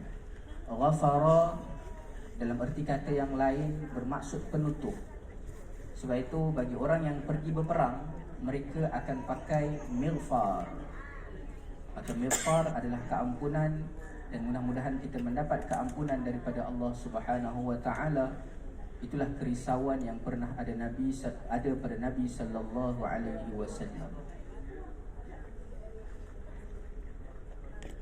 Rasulullah sallallahu alaihi wasallam yang bersedih dihibur oleh Allah Subhanahu wa taala dengan peristiwa yang kita kenal dengan nama peristiwa Isra Mi'raj. Isra, perjalanan dari Makkah menuju ke Palestina, perjalanan malam. Mi'raj, dari Palestina menuju ke Sidratul Muntaha, bertemu dengan Allah Subhanahu wa taala. Allah Subhanahu wa taala tahu Rasul sangat bersedih, sangat bersedih. Rasul kehilangan istri, kehilangan bapak saudara, yatim piatu. Rasul diusir dari tanah lahirnya sendiri. Rasul tidak diterima dakwahnya di Taif. Maka Allah Subhanahu wa taala menghibur Rasulullah sallallahu alaihi wasallam dengan salat. Salat. Menghibur hati Rasulullah sallallahu alaihi wasallam. Salat. Cara bagaimana Rasulullah sallallahu alaihi wasallam bisa bersujud kepada Allah kapanpun merasa dekat kepada Allah Subhanahu wa taala. Rasul terhibur dengan salat. Dan memang begitulah Allah katakan kepada kita semua, kalau terjadi apa-apa dalam kehidupanmu, ya ayyuhalladzina amanu ista'inu bis-sabri was-sabar, dan salat istirahatnya orang-orang beriman dari hiruk-pikuk kebisingan dunia ini. Salat rehatnya orang-orang beriman dari kesedihan yang berpanjangan. Salat adalah waktu terdekatmu dengan Allah Subhanahu wa taala. Bisa meminta, mengadukan apapun kepada Allah Subhanahu wa taala. Isra Mi'raj, hadiah terbesar bagi Rasulullah sallallahu alaihi wasallam yang sedang bersedih dengan hadirnya perintah salat. Perjalanan dakwah Rasulullah sallallahu alaihi wasallam tidak berhenti sampai di negeri Taif. Rasulullah sallallahu alaihi wasallam akhirnya meminta kepada para sahabat-sahabatnya untuk berhijrah di tahun 12 kenabian dan 13 kenabian menuju ke Yathrib, Madinah. Pada saat itu Rasulullah sallallahu alaihi wasallam mengirim seorang sahabat bernama Mus'ab bin Umair radhiyallahu anhu untuk berdakwah lebih dulu ke kota Yathrib, Madinah. Sehingga orang-orang di Yathrib, Madinah walau belum pernah melihat Rasul, tapi sudah mengetahui ajaran Rasul lewat seorang sahabat bernama Mus'ab bin Umair. Maka terjadilah yang kita sebut dengan nama Bai'at Aqabah yang pertama dan Bai'at Aqabah yang kedua, di mana beberapa orang Yathrib, Madinah datang menuju ke Mekah untuk berbaiat di hadapan Rasulullah sallallahu alaihi wasallam, menyatakan keimanannya. Di tahun ke-13 kenabian, Rasulullah SAW paham sudah saatnya untuk pindah, berhijrah menuju Yathrib, Madinah. Beliau bersama dengan Abu Bakar As-Siddiq radhiyallahu anhu menuju ke Gua Tur untuk berlindung untuk sementara waktu. Di rumah yang menggantikan beliau adalah Ali bin Abi Thalib, bersedia mengorbankan dirinya untuk Rasulullah SAW yang sangat dicintainya. Seluruh pemuda-pemuda Mekah pada saat itu sudah berada di sekitar rumah Rasulullah, hendak membunuh Rasul pada malam itu. Namun Rasulullah SAW keluar dari rumah menaburkan pasir-pasir di wajah mereka sehingga mereka tidak bisa melihat. Sebab Allah mereka tidak bisa melihat. Dan Rasulullah SAW bersama dengan Abu Bakar As-Siddiq radhiyallahu anhu menuju pergi ke Gua Thur untuk berlindung. Dan tadinya hendak membunuh Rasulullah, ternyata di dalam adalah Ali bin Abi Thalib. Ali bin Abi Thalib berusaha untuk menggantikan posisi Rasulullah SAW. Tidak takut sama sekali dengan bahaya yang akan terjadi kepada dirinya. Tidak takut. Sebab apa? Sebab cintanya melebihi rasa takutnya. Cintanya kepada Rasul melebihi rasa takutnya. Rela berkorban apapun untuk orang yang paling dicintainya. Ali bin Abi Thalib radhiyallahu anhu. Begitu pula dengan Abu Bakar As-Siddiq radhiyallahu anhu. Sampai di Gua Thur, beliau mengatakan, jangan masuk ya Rasul, biarkan aku saja yang masuk. Kalau terjadi apa-apa kepadamu, bagaimana umat ini? Kalau terjadi apa-apa padaku, aku mati, yang menangis hanya istriku, yang menangis hanya anak-anakku. Tapi kalau engkau yang mati ya Rasulullah, maka seluruh umat ini akan bersedih. Maka Abu Bakar As-Siddiq masuk ke dalam gua tersebut dan kemudian membersihkan dari binatang-binatang buas, binatang-binatang berbisa, binatang-binatang yang membahayakan Rasulullah SAW. Sampai Rasul bersama dengan Abu Bakar berada di dalam gua tersebut dan kemudian Rasulullah tertidur di pangkuannya Abu Bakar. Ternyata kaki Abu Bakar digigit oleh seorang atau seekor hewan yang sangat menyakitkan untuknya. Beliau menangis tapi tidak ingin membangunkan Rasulullah karena Rasul sangat penat, Rasul sangat lelah, tidak ingin membangunkan. Maka beliau menahan sakitnya ketika kakinya digigit oleh kalajengking, oleh ular. Diam saja, tapi air mata mengalir hingga terkena di wajah suci Rasulullah SAW. Seperti itu rasa cintanya Abu Bakar As-Siddiq radhiyallahu anhu kepada Rasulullah SAW. Dan kemudian Rasul tersadar dan mengatakan, ya Abu Bakar, la tahzan, innallaha ma'ana. Jangan sedih, engkau menangis. Salah satunya mungkin sebab karena engkau takut ada orang-orang yang akan membunuh kita. La tahzan, jangan takut, Allah akan bersama dengan kita. Perjuangan dakwah Rasulullah terus dilakukan menuju ke Kuba, mendirikan masjid pertama, menuju ke kota Yathrib Madinah. Kemudian disambut dengan begitu bahagia oleh orang-orang Yathrib Madinah yang kemudian Rasul berikan nama orang-orang Ansor, orang-orang penolong. Tidak pernah ketemu Rasul, tidak pernah lihat Rasul, tapi menolong Rasul dan umat Islam.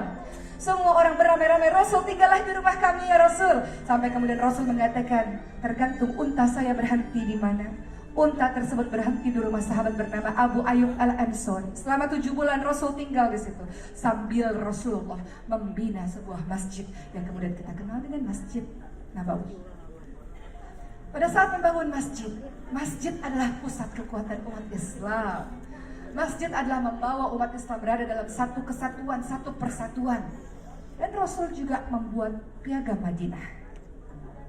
Piagam Madinah bermaksud umat Islam sangat toleransi kepada siapapun. Di Madinah tidak ada hanya orang Islam, ada Yahudi, ada Kristen, semua ada. Tapi Rasul mengatakan ini Piagam Madinah, semua hormat, semua sayang, semua dilindungi selama tinggal di kota Madinah. Begitulah Rasulullah SAW. Islam lebih dulu mengajarkan toleransi jauh hari sebelum saat ini orang-orang mengatakan Islam harus toleransi. Islam sudah mengajarkan toleransi sejak dulu, diajarkan oleh Rasulullah SAW. Menyayangi, menghormati. Bahkan orang-orang yang tidak sama kepercayaannya dengan umat Islam selama tidak mengganggu orang-orang Islam. Perjuangan dakwah ini terus dilakukan teman-teman sekalian. Tahun 2 Hijrah kita kenal peristiwa perang yang kemudian kita kenal dengan nama Perang Badar. Umat Islam pada saat itu jumlahnya hanya 314. Orang-orang kafir Quraisy jumlahnya 1000 orang. Umat Islam tidak kuat. Umat Islam masih lemah pada saat itu, baru berpindah dari Mekah menuju ke Madinah. Kemudian tengah malam, Qiyamul Lail, bangun Rasulullah meminta kepada Allah, ya Allah, selamatkan umat Islam ya Allah, besok perang Badar ya Allah. Kalau Engkau tidak menolong kami ya Allah, niscaya tidak ada lagi orang-orang yang menyembahmu wahai Allah. Begitu ketakutan Rasul. Dan begitu Rasulullah meminta pertolongan kepada Allah Subhanahu wa taala, terus menangis, meminta pertolongan kepada Allah esok hari. Maka Abu Bakar mengatakan, ya Rasul, istirahatlah. Kau sudah lama sekali sholat, kau sudah lama sekali berdoa, Allah akan menolongmu ya Rasul, tenang saja. Dan besok hari, ternyata betul, Allah menolong hamba-hambanya yang berdoa dengan sepenuh hati dan berikhtiar sampai titik darah penghabisan. Allah Subhanahu wa taala mengirimkan ribuan para malaikat untuk membantu umat Islam, sehingga dalam perang Badar, umat Islam pun menang. Cerita ini dilanjutkan di tahun 3 Hijrah, terjadi sebuah perang yang kita kenal dengan nama Perang Uhud. Jumlah umat Islam 1000 orang, jumlah orang kafir Quraisy 3000 orang. Ternyata terjadi ujian di kalangan umat Islam sendiri. Hati-hati. Dalam setiap orang-orang beriman ada orang munafik yang masuk untuk menghancurkan umat Islam. Pada saat itu seorang munafik bernama Abdullah bin Ubay bin Salul mengatakan kepada orang-orang yang hendak menuju ke Perang Uhud, untuk apa kalian berperang? Untuk apa kalian mati demi Muhammad? Untuk apa? Dari 1000 pasukan Islam berkurang 300 karena mendengar kalimat orang munafik yang memecah belah umat Islam, sehingga hanya tersisa 700 orang saja. 700 orang ini pun berperang dan Rasul menginstruksikan, memberi pesan kepada 50 orang, kalian berada di Bukit Pemanah, tidak boleh turun apapun yang terjadi. Perang hampir selesai. Orang-orang di Bukit Pemanah melihat umat Islam akan menang. Mereka turun dari bukit, hendak mengambil harta rampasan perang. Mereka tidak mendengarkan nasihat pemimpin. Mereka tidak dengar kalimat Rasulullah SAW, sehingga pasukan musuh yang dipimpin oleh Khalid bin Walid pun menyerang mereka dan umat Islam kalah. Sebanyak 70 syuhada Uhud, para penghafal Al-Quran, mati syahid dalam keadaan mati yang tercincang-cincang tubuhnya. Paman Nabi bernama Hamzah bin Abdul Muthalib, dadanya dibelah, diambil, dimakan oleh seorang wanita yang bernama Hindun. Mus'ab bin Umair mati syahid dalam perang Uhud, dan 70 penghafal Quran lainnya, 70 syahada Uhud, mati syahid dalam keadaan tercincang-cincang tubuhnya, dalam fisik yang tidak baik, dalam keadaan mati yang tidak baik. Bagi kita mati, tapi bagi Allah mereka hidup di sisi Allah Subhanahu wa taala. Perang terus berlanjut sampai di tahun 5 Hijriah kita mengenal perang Khandaq atau perang Ahzab. Kemudian di tahun 6 Hijrah Rasulullah SAW bermimpi bahwa Allah mengizinkan Rasul dan para sahabatnya menuju ke kota Mekah. Sudah lama ingin pulang kampung, ingin menuju ke kota Mekah. Maka berada di sebuah tempat yang dinamakan Hudaybiyah. Rasulullah bersama 1.200 orang-orang Islam hendak ke Mekah, bukan untuk perang, untuk beribadah kepada Allah, untuk berada di Ka'bah, untuk bertawaf di Ka'bah. Tapi kemudian terdengar kabar bahwa orang-orang kafir Quraisy akan menyerang mereka. Maka terjadilah sebuah diplomasi yang kemudian kita kenal dengan nama Perjanjian Hudaybiyah. Perjanjian tersebut berisi selama 10 tahun umat Islam dan orang kafir Quraisy tidak boleh berperang satu sama lain. Dan ini dimanfaatkan oleh Rasulullah SAW untuk mengirim surat kepada para orang-orang besar, para raja-raja di negeri-negeri lain untuk mengajak mereka kepada Allah Subhanahu wa taala. Kemudian di tahun 7 Hijrah terjadilah sebuah perang yang kemudian kita kenal dengan nama Perang Khaybar. Rasulullah SAW diracuni oleh seorang wanita Yahudi. Rasulullah hendak memakan daging kambing yang ternyata daging kambing itu diracuni oleh seorang wanita Yahudi. Cerita ini terus berjalan di tahun 8 Hijrah. Kita kenal dengan nama peristiwa Fathu Mekah, pembebasan kota Mekah, penaklukan kota Mekah. Pada akhirnya umat Islam kuat, umat Islam menjadi umat yang hebat. Umat Islam berhasil mengumpulkan kekuatan 10.000 orang beramai-ramai dari kota Mekah dari Madinah menuju ke kota Mekah.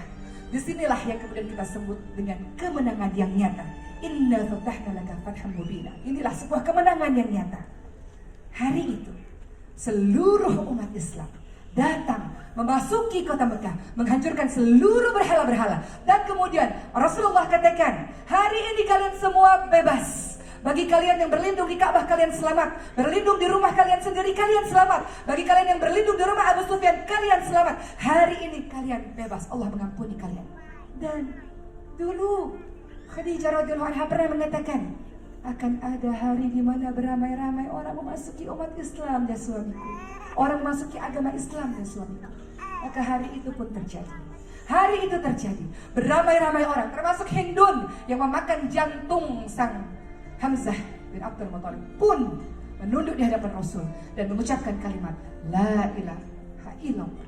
Semua orang beramai-ramai datang mengakui bahwa agama yang senantiasa mengajarkan tentang kebaikan adalah agama Islam. Semua orang berbahagia. Semua orang berbahagia. Tahun terus berjalan. 10 Hijrah. Rasulullah SAW mengadakan haji wada, haji terakhir. Rasulullah berpesan kepada seluruh umatnya, kalau kalian tidak ingin tersesat untuk selama-lamanya, berpegang kepada 2 hal, Quran dan Sunnah. Begitu pesan Rasul. Pada saat itu Rasul berziarah ke makam para syuhada Uhud. Rasul berziarah ke pemakaman Baqi, seolah-olah itu adalah ziarah terakhir kali dari Rasulullah SAW. Rasul kemudian merasa demam. Ternyata sisa-sisa racun milik wanita Yahudi tersebut terasa di tubuh Rasulullah. Rasul pulang ke rumah meminta izin kepada para istri-istrinya untuk berehat di rumahnya Aisyah, istri yang sangat dicintai.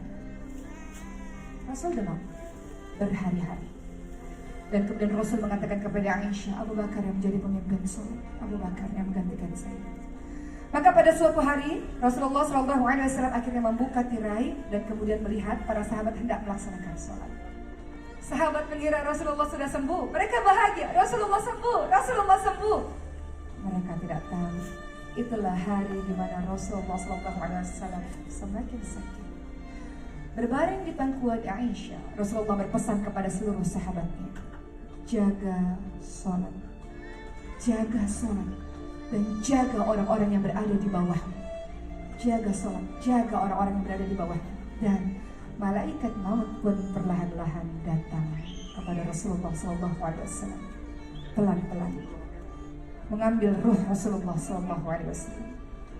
Dan Rasul katakan, alangkah sakitnya rasa sakit sakratul maut ini.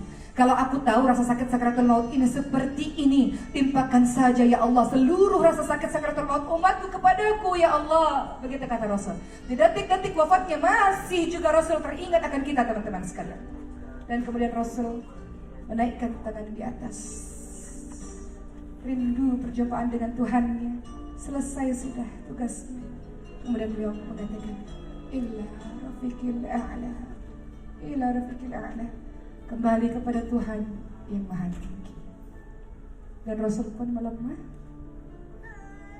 dan Rasul pun kembali kepada Allah untuk selama-lamanya. Selama-lamanya. Selesai tugas Rasul, selesai. Madinah sangat bersedih pada saat itu, sangat bersedih. Umar bin Khattab mengambil pisaunya, mengambil pedangnya, mengatakan, siapa di antara kalian yang mengatakan bahwa Rasulullah mati, aku bunuh kalian, aku penggal kepala kalian. Rasul tidak mati, Rasul hanya kembali kepada Allah. Rasul kembali ke sini lagi, Rasul tidak mati. Begitu kata Umar, Umar tidak menerima bahwa Rasul wafat. Sampai Abu Bakar As-Siddiq menepuk-nepuk Umar dengan mengatakan, Umar, sadarlah Umar, tenanglah Umar, sabar Umar. Apakah kalau Nabi Muhammad mati kau murtad ya Umar? Allah itu hidup dan Allah selama-lamanya akan tetap hidup.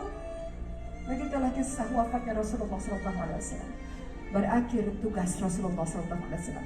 Islam sempurna, sempurna sampai hari ini. Islam sempurna dari Rasulullah SAW yang membawa risalah kepada kita. Alangkah indahnya hidup ini, andai dapat ku tatap wajahmu, kan pasti mengalir air mataku karena pancaran ketenanganmu. Alangkah indahnya hidup ini, andai dapat ku kucuk tanganmu. Moga mengalir keberkatan dalam diriku untuk mengikut jejak langkahmu. Ya Rasulullah, ya Habiballah, tak pernah ku tatap wajahmu. Ya Rasulullah, ya Habiballah, kami rindu padamu.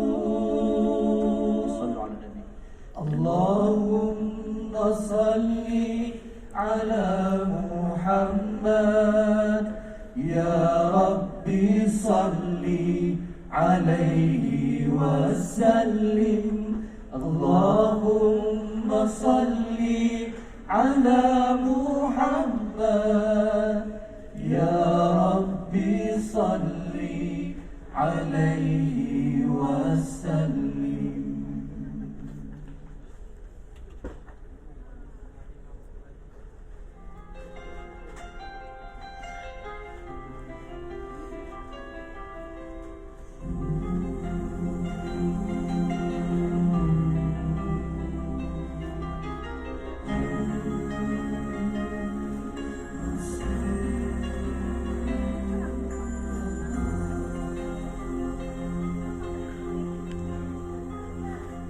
Kau masih tersenyum mengubat lara selindung derita yang kau rasa.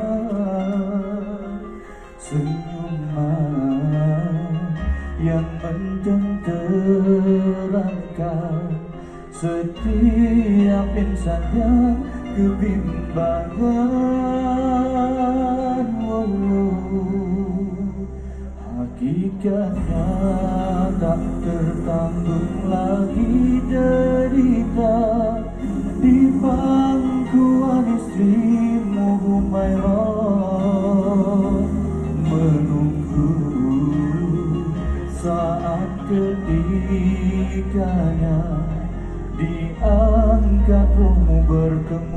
yang esa.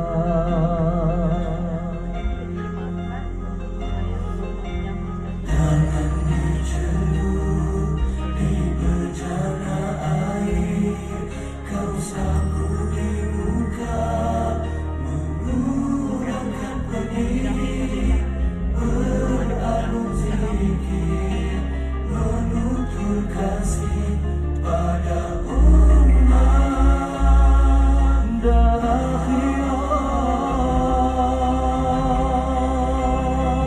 Dan tinggallah waktu aja bertamu penuh ketenangan, jiwamu malam linanya, air mata syahdu iringi kebahagiaanmu. Oh sukakah untuk umat menerima bahkan payah, untuk umat mempercaya tetapi iman merelakan juang bawa manusia dan mati akhirnya.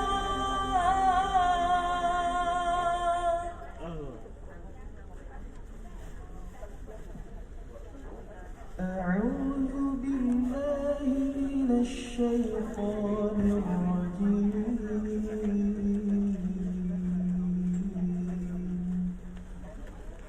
Qul hadhihi sabili ad'u ila Allah.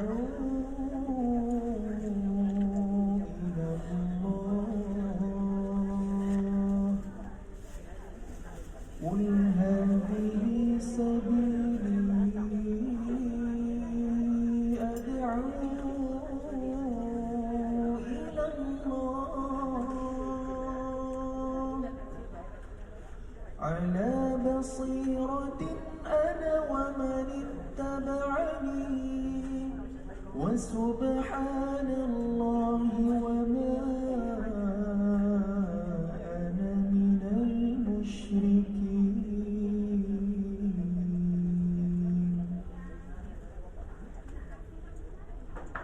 Qul hazihi sabili, inilah jalanku, jalan yang pernah diambil oleh para nabi, jalan yang pernah diambil oleh Rasulullah sallallahu alaihi wasallam. Hazihi sabili ad'u ila Allah, to serve Allah. Para nabi mereka mengambil jalan ini iaitu untuk serve Allah. Saya mengenali Ustaz Munir, dia juga to serve Allah. Daripada gaji 200,000 beliau tinggalkan semua itu dan akhirnya beliau sekarang menjadi seorang pendakwah to serve Allah ala basira. Siapa yang ada perkara ini, insya-Allah dia akan jelas kehidupan dia. Wanting, jika para nabi ada wanting, apakah wanting kita pada hari ini? Rasulullah SAW contoh teladan dari semua sisi, teman-teman sekalian. Itu sebabnya kenapa banyak sekali orang-orang yang merasa kehilangan Rasulullah SAW. Ketika wafatnya Rasulullah SAW, Bilal bin Rabah radhiyallahu anhu pun merasa bersedih sehingga tidak lagi sanggup untuk mengumandangkan adzan. Beliau memilih untuk pergi ke negeri yang lain. Sampai kemudian Rasulullah SAW datang ke dalam mimpinya Bilal bin Rabah dan mengatakan, Bilal, tidak rindu kau kepadaku, Bilal? Tidak rindu, Bilal? Sudah lama tidak mengumandangkan adzan. Sudah lama tidak ke Madinah. Sudah lama tidak pulang, ya Bilal. Maka Bilal bin Rabah ketika Rasulullah SAW datang ke dalam mimpinya, menangis, rindu. Bilal bin Rabah pun memacu untanya dengan sangat cepat untuk sampai ke Madinah dan terus menangis. Aku datang, ya Rasulullah. Aku pergi karena aku tidak sanggup mengumandangkan adzan, tidak sanggup mengucapkan kalimat Muhammad dalam adzan tersebut. Namun hari ini aku kembali. Begitulah Bilal bin Rabah. Beliau berjalan memacu untanya dengan sangat kencang sehingga sampailah beliau menuju ke Madinah. Di setiap sudut-sudut kota, beliau tidak mampu lagi menyembunyikan air matanya karena beliau teringat akan sosok Rasulullah SAW ketika beliau bersama dengan dirinya. Lalu Bilal bin Rabah sampailah ke hadapan makam Rasulullah SAW dan kemudian mengatakan, aku datang ya Rasul. Assalamualaikum ya Rasulullah. Assalamualaikum ya Habibullah. Assalamualaikum ya Nabi Allah. Aku datang kembali ke tempat ini ya Rasul. Dan kemudian seseorang menepuk pundaknya Bilal bin Rabah yang ternyata adalah Abu Bakar As-Siddiq. Bilal, kumandangkan azan, Bilal, kumandangkan azan. Semua orang rindu dengan azan dari suaramu. Maka Bilal bin Rabah pun memberanikan diri untuk kembali setelah lama sekali tidak mengumandangkan azan. Di subuh hari, beliau bersiap-siap untuk mengumandangkan azan. Dan kemudian beliau pun mengucapkan, Allahu Akbar, Allahu Akbar. Seluruh orang di Madinah pun terkejut dan semua orang kemudian beramai-ramai mengatakan, apakah Rasul hidup kembali? Apakah Rasul ada lagi? Kalau Rasul ada lagi, maka betapa bahagianya kami. Itu suara Bilal. Apakah Rasul hidup lagi? Maka semua orang berbondong-bondong menuju ke Masjid Nabawi untuk melihat apakah Rasul hidup lagi. Dan ternyata Rasul tidak ada. Rasul memang sudah kembali kepada Allah selama-lamanya. Dan Bilal kembali mengumandangkan azan dengan mengatakan, Allahu Akbar, Allahu Akbar. Asyhadu an la ilaha illallah wa asyhadu anna Muhammad. Sampai dengan kata Muhammad. Lagi-lagi beliau tidak sanggup untuk mengucapkannya, kembali bersedih. Dan kemudian pada akhirnya beliau pun jatuh pingsan. Seluruh kisah tentang Nabi Muhammad SAW menceritakan betapa orang beramai-ramai merindukan sosok Rasulullah SAW. Apakah termasuk dengan kita? Rasulullah SAW pernah mengatakan kepada para sahabat-sahabatnya, aku merindukan perjumpaan dengan saudara-saudaraku. Maka para sahabat bertanya, apa maksudmu ya Rasulullah? Kamilah sahabat-sahabatmu, kamilah saudara-saudaramu. Rasul katakan tidak. Aku merindukan perjumpaan dengan saudara-saudaraku, yakni mereka yang tidak pernah melihatku, tapi mereka yang beriman kepadaku. Mereka tidak pernah melihat aku dengan mata kepala mereka sendiri, tapi mereka beriman kepadaku. Aku merindukan perjumpaan dengan mereka. Siapa yang dimaksud oleh Rasulullah SAW? Siapa yang dimaksud oleh Rasul? Siapa yang dirindukan Rasul? Siapa yang paling ingin dijumpai Rasul? Kita yang mengaku mencintai Rasul, kita yang mengaku merindukan Rasul. Rasul sudah lebih dulu merindukan kita. Rasul sudah lebih dulu mengatakan kepada para sahabatnya, aku merindukan perjumpaan dengan saudara-saudaraku. Apa maksudnya Rasul? Kita, mereka yang tidak pernah melihatku tapi mereka beriman kepadaku. Kita, teman-teman sekalian, Rasul rindu perjumpaan dengan kita. Dan Rasul menunggu kita kelak di sebuah tempat yang kita sebut dengan Telaga Kautsar. Telaga Kautsar. Rasul menunggu kita, menunggu perjumpaan dengan kita, menunggu kita bersama-sama memasuki syurga Allah Subhanahu wa taala. Rasulullah SAW, teladan kami engkau ya Rasul. Engkau merindukan kami, kami melupakanmu ya Rasul. Engkau mengingat kami, kami melupakanmu ya Rasul. Engkau senantiasa mengingatkan pada kami Quran Sunnah, kami melupakan Quran Sunnah ya Rasul. Kitalah itu orang-orang yang dikatakan oleh Rasul rindu dengan kita untuk berjumpa dengannya. Maka pada hari ini kita belajar banyak tentang kisah Rasulullah SAW. Semoga rasa cinta terus ada pada diri kita, pada dada kita. Tapi lidah itu tidak bertulang, dusta. Mengatakan saya cinta Rasul tapi tidak mengikuti sunnah Rasul, dusta. Engkau mengatakan cinta Rasul tapi tidak sungguh-sungguh mengikuti sunnah Rasul, dusta. Engkau berdusta. Rasulullah SAW rindu berjumpa dengan kita. Maka sudah selayaknya kita mengikuti apa-apa yang telah diajarkan oleh Rasulullah, perkataan maupun perbuatannya, hingga kita bisa berjumpa dengan Rasul nanti di syurga Allah Subhanahu wa taala, insyaallah.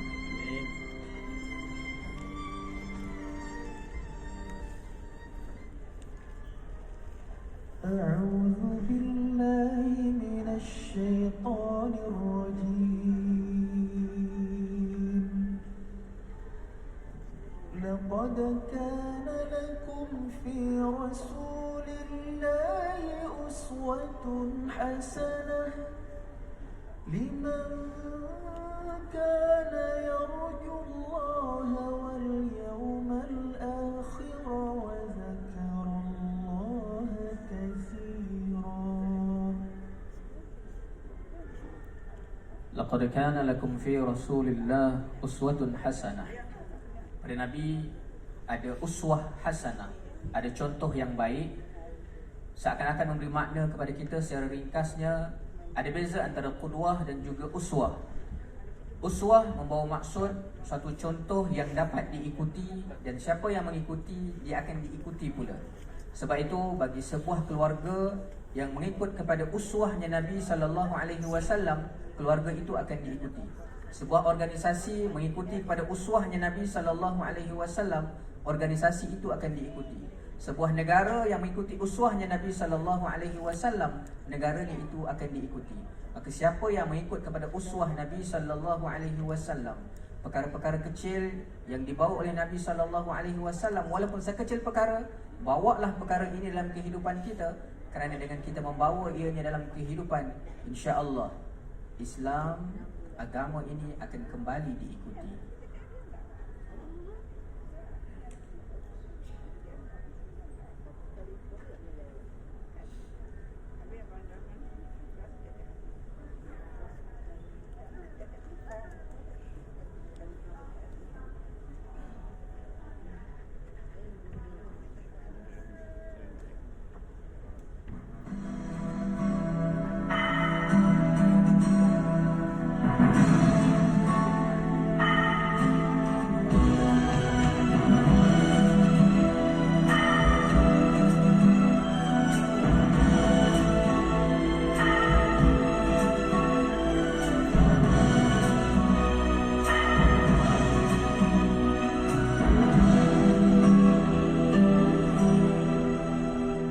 Malam berganti siang, siang berganti malam, bagai berkurun lamanya masa memisahkan kita.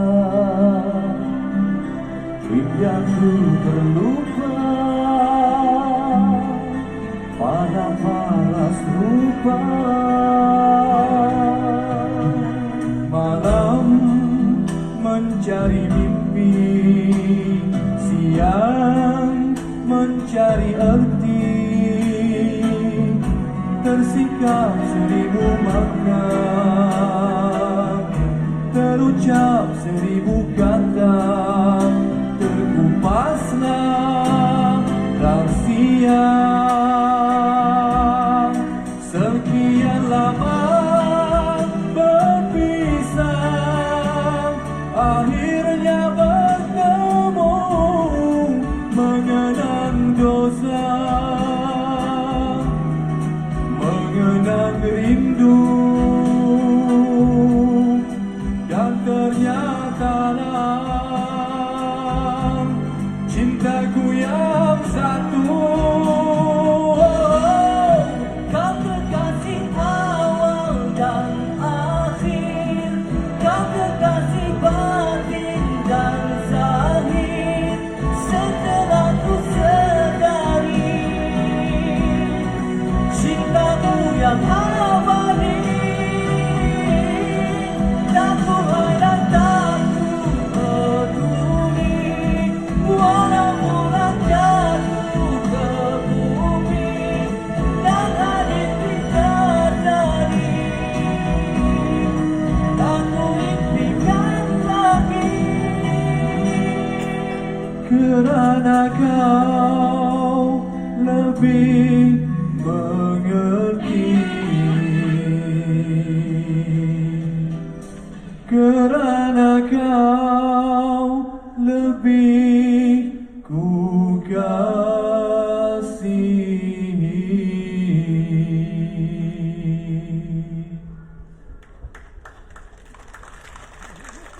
Malu ya Rasul, malu rasanya. Kami mengatakan, ya Rasul, engkau kekasih awal dan kekasih akhir. Ya Rasul, engkau teladan kami. Malu ya Rasul, dengan semua yang pernah kami perbuat di muka bumi ini. Malu rasanya. Ingin berjumpa denganmu ya Rasulullah, selamanya abadi di syurgamu. Tapi malu rasanya ya Rasul. ingin syurga bersama denganmu, tapi malu rasanya. Dengan banyak dosa-dosa yang kami kerjakan, mata memandang kepada yang bukan dihalalkan oleh Allah, telinga mendengar apapun yang dibenci oleh Allah, lisan jahat mengatakan yang dibenci oleh Allah, berdusta, berbohong, ghibah, namimah, adu domba, sesuatu yang tidak pernah diajarkan Rasul kami lakukan, hati yang busuk benci, marah, dendam, tangan menyentuh kepada yang diharamkan oleh Allah, berbuat curang, kaki melangkah ke tempat-tempat yang Allah benci, yang tidak pernah kau ajarkan. Pernah kami lakukan ya Rasul, malu rasanya. Tapi sungguh kami mengakui pada hari ini mendengar semua kisah hidupmu ya Rasulullah, ingin bersama denganmu, ingin pertolongan darimu ya Rasul, syafaat darimu ya Rasul. Di padang mahsyar nanti kami mati, masuk ke dalam alam kubur, di padang mahsyar dalam keadaan tidak berbaju, matahari didekatkan di atas kepala kami. Kami ditenggelamkan dengan keringat kami masing-masing. Tidak bisa minta tolong pada siapapun, bahkan minta tolong pada para nabi pun tidak bisa. Sungguh kami memerlukan syafaat darimu ya Rasulullah, pertolongan darimu ya Rasulullah, pertolongan darimu ya Rasul. Kamilah umatmu yang katanya mengatakan cinta, tapi sesungguhnya kami masih melakukan salah. Berhakkah kami mendapatkan syafaat darimu ya Rasulullah? Andaikan kau ada di hadapan kami ya Rasul, kami akan mengatakan, terkadang kami ikut sunnahmu, terkadang tidak. Terkadang kami kuat ukhuwah, terkadang kami bercerai-berai. Malu ya Rasulullah, malu. Maka pada hari ini pembelajaran besar untuk kita.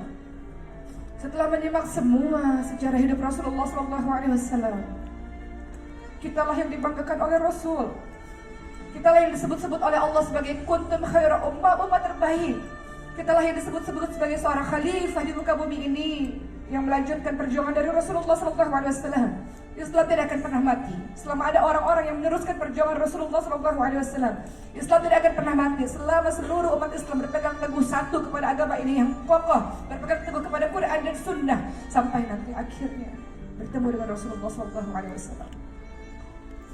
Maka semua dari kita yang disebut sebagai umat Rasulullah, yang mengaku umat Rasulullah, mereka yang bercita-cita matinya husnul khatimah, mati husnul khatimah, masuk syurga, bertemu dengan Rasul, bertemu dengan orang-orang siddiq, bertemu dengan orang-orang syuhada, orang-orang salih, bertemu dengan orang-orang yang kita cintai, dan bertemu dengan Allah Subhanahu wa taala. Ya Rasul, tunggu kami. Tunggu kami. Sebentar lagi kami akan kembali kepada Allah. Tunggu kami ya Rasul. Dan kami berharap dipanggil oleh Allah dengan kalimat, ya ayyuhan nafsul mutmainnah, irji'i ila rabbiki radiyatan mardiyah, fadkhuli fi ibadi, fadkhuli jannah. Kami berharap akhir hidup kami, ujung hidup kami adalah Allah memanggil kami dengan kalimat, wahai jiwa-jiwa yang tenang, kembalilah kepada Allah dengan hati yang ridha dan diridhai oleh Allah. Masuklah ke dalam golongan hamba-hamba Allah dan masuklah ke dalam syurga Allah Subhanahu wa taala. Tunggu kami ya Rasulullah, tunggu kami sampai akhirnya kami kembali kepada Allah Subhanahu wa taala, sampai akhirnya kami kembali bertemu denganmu ya Rasulullah. Sekarang saksikan kami ya Allah bahwa kami adalah orang-orang yang meneruskan perjuangan Rasulullah dan para sahabatnya. Saksikan kami ya Allah bahwa kami adalah orang-orang yang berpegang teguh kepada Quran dan Sunnah dalam keadaan kehidupan yang serba kacau seperti ini. Bahwa kami adalah orang-orang asing di tengah seluruh orang-orang yang berlomba-lomba mengejar dunia. Kamilah umatmu ya Rasulullah, kamilah hambamu ya Allah Subhanahu wa taala, yang senantiasa berpegang teguh kepada Quran dan Sunnah, mengikuti apa yang diminta oleh Rasulullah SAW. Kamilah yang berjalan secara tertatih-tatih. Kamilah yang berjalan meminta pertolongan darimu wahai Allah, agar kami bisa dikumpulkan oleh Rasulullah, kekasih yang kami rindukan, kekasih yang kami cintai, kekasih yang kami sebut-sebut namanya. Allahumma sholli wa sallim wa barik alaihi. Allahumma sholli wa sallim wa barik alaihi. Allahumma sholli wa sallim wa barik alaihi. Allahumma sholli wa sallim wa barik alaihi Rasulullah. Allahumma sholli wa sallim wa barik alaihi. Rindu kami kepadamu ya Rasul. Rindu kami kepadamu ya Rasul. Maka bantu kami wahai Allah untuk senantiasa melakukan amal-amal salih karena pertolongan-Mu, untuk senantiasa istiqamah menjadi orang-orang yang beriman, istiqamah menjadi orang-orang yang benar, istiqamah menjadi orang-orang yang taat. Alhamdulillahirabbil alamin. Hari ini kita tidak sekadar mengadakan sebuah hiburan.